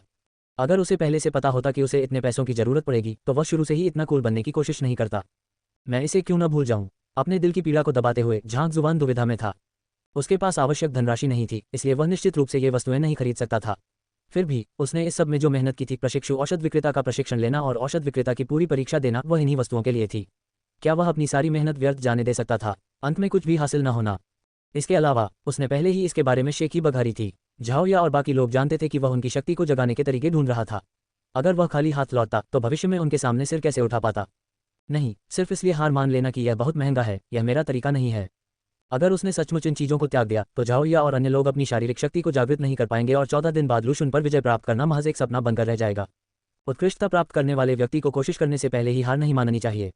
इसके अलावा झाओया और अन्य लोगों के शिक्षक के रूप में जो उन्हें सही राह दिखाने वाले थे, उनकी जिम्मेदारी की भावना उन्हें निष्क्रिय बैठने की अनुमति नहीं देती थी। हालांकि वह अभी शिक्षक बने थे, फिर भी उन्होंने एक शिक्षक के रूप में अपने ऊपर आने वाली जिम्मेदारियों को निभाने का विकल्प चुना था। अगर उसके पास पर्याप्त पैसा नहीं होता तो वह और पैसा कमाने के तरीके ढूंढ सकता था। इस समय झांग जुबान वापस उसके पास आया। ओयांग चेंग को देखते हुए उसने पूछा, खांसी गिल्ड लीडर ओयांग, क्या मेरे लिए ये सामान पहले मेरे खाते में डालना संभव है? मैं भविष्य में आपका ये कर्ज चुकाने का तरीका ढूंढ लूंगा। ये संभव नहीं है। गिल्ड लीडर ओयांग ने सिर हिलाया। हमारी शाखा में कोई भी ग्रेड 3 की गोलियां नहीं बना सकता, इसलिए हमें इसे मुख्यालय से खरीदना होगा। इसलिए मैं आपके लिए भुगतान में देरी नहीं कर सकता। लेकिन 20 मिलियन, मैं इसे थोड़े समय में नहीं निकाल पाऊंगा। झांग जुबान ने अपना सिर हिलाया। इसका कोई और रास्ता नहीं है। क्यों न आप पहले दवाइयां बनाना सीख लें। इस क्षेत्र में आपके ज्ञान को देखते हुए आपके लिए पैसे कमाने के कई तरीके होने चाहिए, ओयांग चेंग ने सलाह दी। उसके सामने खड़े युवक का ज्ञान उस शाखा के सभी औषध विक्रेताओं से कहीं अधिक था। यदि वह स्वयं दवाइयां गढ़ता तो 20 मिलियन की रकम सुनने में भले ही डरावनी लगे, लेकिन एक उच्च स्तरीय औषध विक्रेता के लिए यह वास्तव में कोई बड़ी रकम नहीं थी। क्या दवाइयां बनाने से बहुत पैसा कमाया जा सकता है? आप लोगों ने पहले जो मेरिडियन सूदिंग पिल बनाई थी, उसे कितने में बेचा जा सकता है? झांग जुबान ने यह सवाल पूछे बिना नहीं रह सकी। मेरिडियन सूदिंग पिल बनाना आसान नहीं है, इसलिए ये ग्रेड 1 की गोलियों में सबसे ज्यादा मुनाफा देने वाली गोलियों में से एक है। एक गोली लगभग 50,000 में बिक सकती है। अगर आप एक दिन में 10 गोलियां बनाते हैं तो 2 महीने से भी कम समय में आप 20 मिलियन कमा लेंगे। गिल्ड लीडर ओयांग ने जोर देकर कहा। औषध विक्रेता का पेशा बेहद लाभदायक था। हालांकि ये काफी हद तक बाजार की स्थितियों और औषधीय जड़ी बूटियों की आपूर्ति उत्पादन के अनुरूप होने पर निर्भर करता था। सैद्धांतिक रूप से संभव होने के बावजूद आधिकारिक औषध विक्रेताओं के लिए भी हर दिन दवाइयां बनाना मुश्किल होता था। 2 महीने, झांग जुबान के चेहरे पर निराशा के भाव स्पष्ट रूप से दिखाई दे रहे थे। 2 महीने बाद फ्रेशमैन टूर्नामेंट समाप्त हो जाएगा और सब कुछ खत्म हो जाएगा। अगर ऐसा है तो बेहतर यही होगा कि वह पारंपरिक तरीके से ही उनकी ताकत पर काम करे। यहाँ इतना प्रयास करने का कोई फायदा नहीं था। इसके अलावा उनकी सैद्धांतिक क्षमता इतनी प्रभावशाली होने का कारण स्वर्ग पथ का पुस्तकालय था। अगर उन्हें खुद गोलियां बनानी पड़ती तो यह एक व्यवहारिक योजना नहीं थी। हालांकि उनके कहे हर एक शब्द में गहनता और तर्क था, लेकिन अगर उन्हें खुद ये करना होता तो वे औषधीय जड़ी बूटियों से सार निकालने का पहला कदम भी पूरा नहीं कर पाते। उसने पहले भी दूसरों को गोलियां बनाते हुए देखा था और कई दशकों के प्रशिक्षण और अपने कौशल को निखारने के बिना उसके लिए उनकी विशेषज्ञता के स्तर तक पहुंचना असंभव था। क्या पैसे कमाने का कोई और बेहतर तरीका है? वह वैकल्पिक तरीका पूछने से खुद को रोक नहीं पाया। पैसा कमाने का इससे बेहतर तरीका क्या हो सकता है? गिल्ड लीडर ओयांग ने सिर हिलाया। जब वह इस संभावना को सिरे से खारिज करने ही वाले थे, तभी उनके मन में एक विचार आया। इस दुनिया में सबसे ज्यादा फायदेमंद पेशा निस्संदेह गुरु शिक्षक का है। वे दूसरों को मार्गदर्शन देकर ही मोटी कमाई कर सकते हैं। औषध विक्रेता भी कुछ कम नहीं है, लेकिन गुरु शिक्षकों की तुलना में दोनों में बहुत बड़ा अंतर है। इस पेशे में कई तरह के काम होते थे। मूल्यांकनकर्ता और औषध विक्रेता कुछ अधिक लाभदायक कामों में गिने जा सकते थे, लेकिन फिर भी वे कुशल शिक्षकों की तुलना में फीके पड़ जाते थे। साधना करने वाले अक्सर अपनी साधना में एक ऐसे मोड़ पर पहुंच जाते हैं जहां वे अंतिम सांस तक भी आगे बढ़ने में असमर्थ रहते हैं। हालांकि एक गुरु द्वारा दिया गया एक छोटा सा मार्गदर्शन ही उनके लिए उच्चतर अवस्थाओं तक पहुंचने की कुंजी हो सकता है। साधना के स्तर में वृद्धि के साथ साथ न केवल उनकी आयु बढ़ती थी, बल्कि धन कमाने की क्षमता भी तेज हो जाती थी। इसीलिए अधिकांश लोग किसी गुरु से एक सलाह पाने के लिए अपनी सारी संपत्ति दांव पर लगाने को तैयार रहते थे। निस्संदेह मास्टर शिक्षक का पेशा दुनिया का सबसे अधिक लाभदायक पेशा था, जिसकी तुलना किसी अन्य पेशे से नहीं की जा सकती थी। हालांकि एक कुशल शिक्षक बनना आसान नहीं था। इसके लिए स्वयं के छात्र, शिक्षण अनुभव, प्रतिष्ठा होनी चाहिए थी और इन सब के अलावा कई तरह की चुनौतियों से भी गुजरना पड़ता था। उदाहरण के लिए झांग जुवान अपनी पुस्तक लाइब्रेरी ऑफ हेवन पाथ की बदौलत कई समस्याओं को आसानी से हल कर लेते थे। हालांकि अपने स्वयं के छात्रों के बिना वे गुरु शिक्षक की परीक्षा उत्तीर्ण नहीं कर सके। क्या आप मेरी जगह पहले भुगतान कर सकते हैं? मैं 10 दिनों के भीतर आपको भुगतान करने का कोई तरीका ढूंढ लूंगा। जैसे ही झांग जुवान ने यह कहा, उसके मन में एक साहसिक विचार उत्पन्न हुआ। ठीक है, ओयांग चेंग अपने विचारों से बेखबर था। हालांकि उसके चेहरे पर दिख रहे गंभीर भाव को देखकर ऐसा नहीं लग रहा था कि वह मजाक कर रहा है। इसलिए उसने सिर हिलाकर सहमति दी। मैं पहले निकलूंगा। इसके बाद झांग जुवान बाहर चली गई। चूंकि गुरु शिक्षक पैसे कमाने में माहिर होते हैं, अगर मैं गुरु शिक्षक होने का नाटक करूं तो क्या मैं जल्दी पैसा कमा पाऊंगा? इस बिंदु पर झांग जुवान ने अपने मन में आए साहसिक विचार के फायदे और नुकसान का विश्लेषण करना शुरू कर दिया। सामान्य तरीकों से 10 दिनों में 20 मिलियन सोने के सिक्के कमाना असंभव था, जब तक कि कोई बैंक न लूट ले।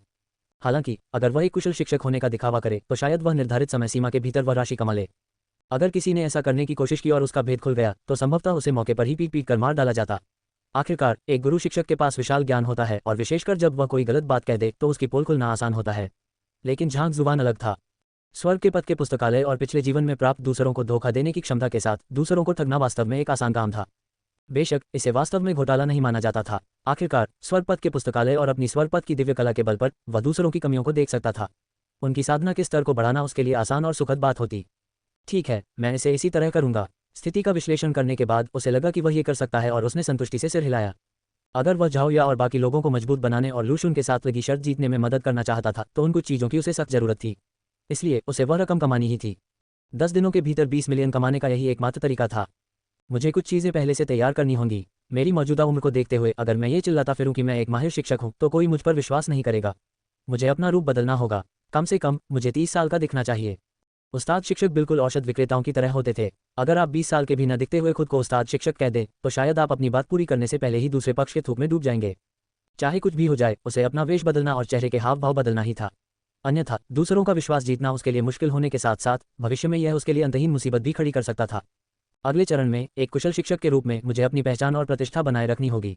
मैं दूसरों के घर जाकर उन्हें मार्गदर्शन देने की पेशकश नहीं कर सकता। अगर मैं ऐसा करूंगा तो वे मुझे एक धोखेबाज समझेंगे। वह पहले सूचना युग में रहता था और भले ही उसने अतीत में ऐसे काम नहीं किए थे, लेकिन उसे खबरों से इसके बारे में कुछ न कुछ जानकारी थी। इस संसार में गुरु शिक्षकों के प्रतिष्ठित स्थान को देखते हुए उनके लिए दूसरों के घर जाकर उन्हें सलाह देना और बदले में उनसे पैसे मांगना व्यावहारिक नहीं था। मुझे क्या करना चाहिए? चूंकि वह दूसरों के पास जाकर अपनी सेवाएं नहीं दे सकता था तो वह ग्राहक कैसे ढूंढता? ग्राहकों के बिना वह पैसा कैसे कमाता? झांग जुबान ने भौहें चढ़ाईं। अध्याय 125। एक हवेली किराए पर लेना, स्वर्ग के मार्ग का पुस्तकालय। ठीक है, मुझे पहले रहने के लिए जगह ढूंढनी चाहिए। अगर मैं अपनी प्रतिष्ठा बना लूं तो लोग खुद मेरे पास आने के लिए दौड़ पड़ेंगे। इस तरह मैं घर घर जाकर लोगों से मिलने से बच सकता हूं और एक विशेषज्ञ के रूप में अपनी गरिमा बनाए रख सकता हूं, साथ ही पैसा भी कमा सकता हूं। उसके दिमाग में एक विचार आया। एक कुशल शिक्षक होने के नाते उन्हें अपनी प्रतिष्ठा बनाए रखनी पड़ती थी। वे यूं ही घर घर जाकर लोगों से नहीं मिल सकते थे। इसलिए वे केवल इच्छुक छात्रों के जाल में फंसने का इंतजार कर सकते थे। जब तक कोई उसके दरवाजे पर दस्तक देने आता, उसे पूरा भरोसा था कि वह अपनी छल कपट की कला और स्वर्ग के मार्ग के पुस्तकालय की मदद से उन्हें वश में कर लेगा। हाँ, मुझे पहले एक ऑपरेशन बेस की तलाश करनी चाहिए। गहन विचार विमर्श के बाद उसे एहसास हुआ कि वास्तव में यही सबसे अच्छा तरीका है। पलक झपकते ही झांग जुबान ने अपना मन बना लिया। वह इसे इस तरह करेगा। अपने मन में एक ठोस विचार लेकर उसने समय बर्बाद नहीं किया और तुरंत रिसेप्शन की ओर बढ़ा ताकि ऐसी गोलियां और औषधीय घोल खरीद सके जो किसी व्यक्ति की बाहरी दिखावट और त्वचा के रंग को बदल सकें। भले ही उसे भेष बदलने की तकनीकें ठीक से नहीं आती थीं, फिर भी आधुनिक सभ्यता का हिस्सा होने के नाते उसे मेकअप की बुनियादी जानकारी थी। उन गोलियों और दवाइयों की मदद से 20 साल से कम उम्र के एक लड़के से वह कुछ ही देर में एक गंभीर, अधेड़ उम्र के पीले रंग के दिखने वाले व्यक्ति में बदल गया। काफी देर तक आईने में देखने के बाद उसने ये सुनिश्चित कर लिया कि उसके भेष में कोई समस्या नहीं है और संतुष्टि से सिर हिलाया। इसके बाद वह औषधालय संघ से बाहर निकल गया। दूसरों को समझाने के लिए मुझे आलीशान कपड़े पहनने की जरूरत है। कपड़े ही इंसान की पहचान बनाते हैं। उनके मौजूदा पहनावे को देखते हुए अगर वे खुद को भिखारी कहें तो कई लोग उन पर यकीन कर लेंगे। अगर वे चाहते हैं कि लोग उन्हें एक कुशल शिक्षक माने तो उन्हें वैसा ही दिखना होगा। आगे एक कपड़ों की दुकान है। ऐसा सोचते हुए उसने पास ही एक कपड़ों की दुकान देखी और अंदर चला गया। जब वह बाहर निकला तो वह पूरी तरह से एक अलग इंसान में बदल चुका था। ब्रोकेड की टोपी और मार्टन के कोट में वह बेहद सजे धजे थे। उनके पहनावे से स्पष्ट था कि वह एक कुलीन व्यक्ति थे। इन कपड़ों की कुल कीमत 20,000 सोने के सिक्के थी। उसका दिल दर्द से लाल हो रहा था। मुझे इसे एक निवेश के रूप में ही देखना चाहिए। खुद को दिलासा देते हुए वह सड़क पर चलने लगा। 1 घंटे बाद वह एक बार फिर तियान्यू कमर्शियल सिटी पहुंच गया। दोपहर का काफी समय बीत चुका था और सूरज डूबने ही वाला था। समय की कमी को जानते हुए भी झांग जुबान बड़े बड़े कदमों से आगे बढ़ा। उन्हें पता था कि अकेले इतने कम समय में रहने की जगह ढूंढना नामुमकिन है। हालांकि तियान्यू कमर्शियल सिटी हर तरह की चीज़ें बेचने के लिए मशहूर थी, इसलिए उन्हें यकीन था कि इस बारे में भी जानकारी मिल जाएगी। साथ ही उन्हें रहने की जगह खरीदने की ज़रूरत नहीं थी, किराए पर लेना ही काफ़ी था। चूंकि वह पहले भी यहाँ आ चुका था, इसलिए वह आसपास के माहौल से काफ़ी परिचित हो गया था। थोड़ी देर घूमने के बाद उसे जल्द ही एक रियल एस्टेट एजेंट का केंद्र दिखाई दिया। मालिक जी, क्या आप घर खरीदने आए हैं? उसके प्रवेश को देखते ही एक मोटे ताजे बॉस ने तुरंत आगे बढ़कर उसका स्वागत किया। ओल्ड मास्टर झांग जुबान एक पल के लिए चौंक गया, फिर उसे एहसास हुआ उसने अपना रूप रंग पूरी तरह बदल लिया था। अब वह 40 वर्ष का लग रहा था, वह अब जवान नहीं था। इस प्रकार उन्होंने सिर हिलाया और दोनों हाथ पीठ पीछे रख लिए, मानो किसी अनुभवी गुरु का भाव प्रदर्शित कर रहे हों। उन्होंने अपनी आवाज़ को और गंभीर बनाते हुए कहा, मैं एक हवेली किराए पर लेना चाहता हूँ। महल? मालिक जी, हमारे यहाँ आकर महल किराए पर लेने का आपका निर्णय बहुत ही बुद्धिमानी भरा है। मालिक की आंखें चमक उठीं। जिन लोगों के पास आलीशान मकान किराए पर देने की क्षमता थी, वे सभी धनी पुरुष थे। किराए में मामूली सी वृद्धि करके ही ये मकान मालिक भारी मुनाफा कमा सकते थे। प्राचीन गुरुजी, क्या मैं आपकी आवश्यकताओं के बारे में जान सकता हूँ? मानो उसके सामने एक मोटा मेमना हो जिसे काटने के लिए तैयार खड़ा देखा गया हो, बॉस ने उत्तेजित होकर पूछा। ये साफ सुथरा, बड़ा और सबसे अच्छी जगह पर स्थित होना चाहिए। अगर मरम्मत का काम पूरा हो चुका हो तो यह एकदम सही रहेगा, ताकि मैं तुरंत उसमें रहने जा सकूं। झांग जुबान ने कहा। यह दूसरे पक्ष का अनुरोध सुनकर बॉस की आंखें चमक उठीं और वह खुशी से उछल पड़े। इसमें कोई शक नहीं कि यह उसके लिए एक बहुत बड़ा मेमना था। अन्य सभी कारकों को दरकिनार करते हुए केवल झांग जुबान द्वारा बताई गई आवश्यकताओं के कारण ही हवेली का सस्ता होना असंभव था। जो व्यक्ति इस तरह का आलीशान घर किराए पर लेना चाहता हो, वह गरीब कैसे हो सकता है? वह इतना खुश था कि खुशी से चीखने ही वाला था, लेकिन उसने ऐसा दिखाया जैसे वह परेशान हो। मालिक जी, हमारे पास ऐसे महल तो हैं, लेकिन उनका किराया थोड़ा महंगा होगा। पहले ऐसा कहकर मोटा आदमी बाद में अधिक कीमत की मांग कर सकेगा। हाँ, कीमत कोई समस्या नहीं है, झांग जुबान ने घमंडी अंदाज में इशारा किया। इस समय वह एक असाधारण शिक्षक थे। अगर वह मामूली रकम को लेकर झगड़ा करते तो यह वाकई शर्मनाक होता। ठीक है, तो मैं मालिक को तब तक हवेली दिखाने के लिए ले जाऊंगा जब तक आपको अपनी पसंद की हवेली न मिल जाए। दूसरे पक्ष से इतने प्रभावशाली शब्द सुनकर मालिक के चेहरे पर इतनी चौड़ी मुस्कान आ गई कि मानो वो उसके कानों तक पहुंच गई हो। बिना किसी झिझक के उसने दुकान बंद की और चाबियों का गुच्छा पकड़े हुए आगे बढ़ गया। झांग जुबान उसके पीछे पीछे चल रही थी। थोड़ी देर में वे एक विशाल हवेली में पहुंच गए। यह एक आलीशान हवेली है जिसे एक अमीर व्यापारी ने पिछले साल खरीदा था। हालांकि उनकी पिछले साल ही मृत्यु हो गई और उनका बेटा वेश्यावृत्ति और जुए में लिप्त हो गया। नतीजतन उनके पास इस हवेली को बेचने या किराए पर देने के अलावा कोई विकल्प नहीं बचा। इस हवेली का हाल ही में नवीनीकरण किया गया है और इसकी लोकेशन भी बहुत अच्छी है। क्या आप इसे देखना चाहेंगे? हवेली के सामने रुककर मालिक ने झांग जुबान की प्रतिक्रिया जानने के लिए उसकी ओर देखा। यह हवेली उनके रियल एस्टेट सेंटर की सबसे बड़ी और सबसे आलीशान हवेली थी। चाहे इसकी लोकेशन हो या इसका आकार, इसमें कोई कमी नहीं थी। इसलिए उन्होंने दूसरे पक्ष को सबसे पहले यहाँ बुलाया ताकि वे इसे देख सकें। अगर दूसरे पक्ष को यह हवेली पसंद नहीं आती, तभी वे उन्हें दूसरी हवेलियाँ दिखाते। अगर दूसरे पक्ष को यह हवेली पसंद आ जाती तो वे सचमुच मालामाल हो जाते। चलिए अंदर जाकर देखते हैं। झांग जुबान ने कुछ भी अतिरंजित नहीं कहा। चूंकि वह एक मास्टर शिक्षक का रूप धारण करना चाहता था, इसलिए उसका निवास स्थान शानदार होना चाहिए था। वह बहुत छोटा नहीं होना चाहिए था। जहां तक पैसे की बात है, झांग जुबान को खर्च करने में कोई खास दिक्कत नहीं थी। महान। जब मालिक ने देखा कि दूसरे पक्ष ने मना नहीं किया तो वह मुस्कुराया और जल्दी से दरवाजे खोल दिए। यह एक वूजन प्रांगण था। इसमें कृत्रिम पहाड़ और तालाब थे। यह न केवल विशाल और खुला था, बल्कि पूरे भवन में तरह तरह के पौधे लगे हुए थे। अंदर प्रवेश करते ही हरियाली और फूलों की खुशबू से मन को सुकून मिलता था। इतना खराब भी नहीं। एक नज़र डालने के बाद झांग जुबान ने चुपके से सिर हिलाया। यह आलीशान घर बिल्कुल वैसा ही था जैसा उसने कल्पना की थी। वह बस अपना सामान लेकर तुरंत इसमें रहने आ सकता था। उसकी ज़रूरत की हर चीज़ मौजूद थी और उसे किसी भी चीज़ की तैयारी के लिए अतिरिक्त मेहनत नहीं करनी पड़ी। इसके अलावा ये होमस्टे अकादमी के नज़दीक था, जो यहाँ से केवल 10 मिनट की पैदल दूरी पर था। मैं क्लास खत्म होते ही बिना किसी देरी के वापस यहीं आ जाता हूँ। अपनी पढ़ाई पूरी करने के बाद वह सीधे यहीं वापस आ सकता था। उसे आने जाने में ज़्यादा समय बर्बाद नहीं करना पड़ता था। ये ठीक रहेगा। किराया कितना है? उस आवाज़ को पसंद करते हुए झांग जुबान ने शान से इशारा किया और सीधे मुद्दे पर आ गया। ये हमारे रियल एस्टेट सेंटर का सबसे आलीशान मकान है। अगर मालिक इसे किराए पर लेना चाहें तो उन्हें हर महीने 1.5 लाख सोने के सिक्के देने होंगे। बॉस ने जल्दी से कहा। 1,50,000। झांग जुबान ने भौहें चढ़ाईं। उन्हें इस दुनिया में संपत्ति बाजार के बारे में पक्का पता नहीं था, लेकिन एक हवेली को किराए पर लेने के लिए $1,50,000 प्रति माह बहुत महंगा लग रहा था। बिना कुछ कहे झांग जुबान ने अचानक अपने सामने मौजूद बॉस पर हमला कर दिया। पुराने गुरुजी, आप क्या करने का इरादा रखते हैं? उसके नाखूनों की हवा में चीरने की आवाज़ सुनकर बॉस भयभीत हो गया और तुरंत पीछे हट गया। महज एक हरकत से ही उनकी साधना का स्तर प्रकट हो गया। योद्धा 3 दान जैन की शिखर। उनकी साधना का स्तर उच्च नहीं था। ओह, मैं तो बस आपकी साधना का स्तर देखना चाहता हूँ। झांग जुबान ने अपना हाथ पीछे खींच लिया और उसे अपनी पीठ के पीछे रख लिया। फिर दूसरे पक्ष की ओर देखते हुए उसकी आंखें सिकुड़ गईं। आपने कहा था कि आप मुझे ये हवेली 1.5 लाख रुपये प्रति माह पर किराए पर देंगे। 50,000 रुपये प्रति माह के किराए को तिगुना करना, क्या आप मुझे मूर्ख समझते हैं? वुजिन आंगन। वुजिन आंगन क्या होता है, ये समझने के लिए सहयुवान, जिन्हें आंगन वाले घर भी कहा जाता है, के बारे में जानना आवश्यक है। इसका सबसे आम उदाहरण प्राचीन काल में सेनापतियों अधिकारियों के घर थे। इनमें बीच में एक आंगन होता था और उसके चारों ओर विभिन्न उपयोगों के लिए कमरे बने होते थे। सहयुवान को उसके आकार के आधार पर विभिन्न श्रेणियों में विभाजित किया जा सकता है। सबसे छोटा ये जिन आंगन एक प्रवेश द्वार वाला आंगन है। वो जिन आंगन 5 प्रवेश द्वार वाला आंगन को सबसे बड़ा माना जाता था। घर में प्रवेश करते ही एक संकरा रास्ता, पहला प्रवेश द्वार मेहमानों के लिए कमरा, दूसरा प्रवेश द्वार बैठक, तीसरा प्रवेश द्वार परिवार के लिए मुख्य कमरा, चौथा प्रवेश द्वार और बेटियों नौकरानियों के लिए कमरा, पांचवां प्रवेश द्वार दिखाई देता था। इन सभी कमरों के बीच एक आंगन जैसा बना हुआ था, इसलिए इसे पंचप्रवेश आंगन कहा जाता है। ये लेआउट स्थायी नहीं है लेकिन सामान्य है।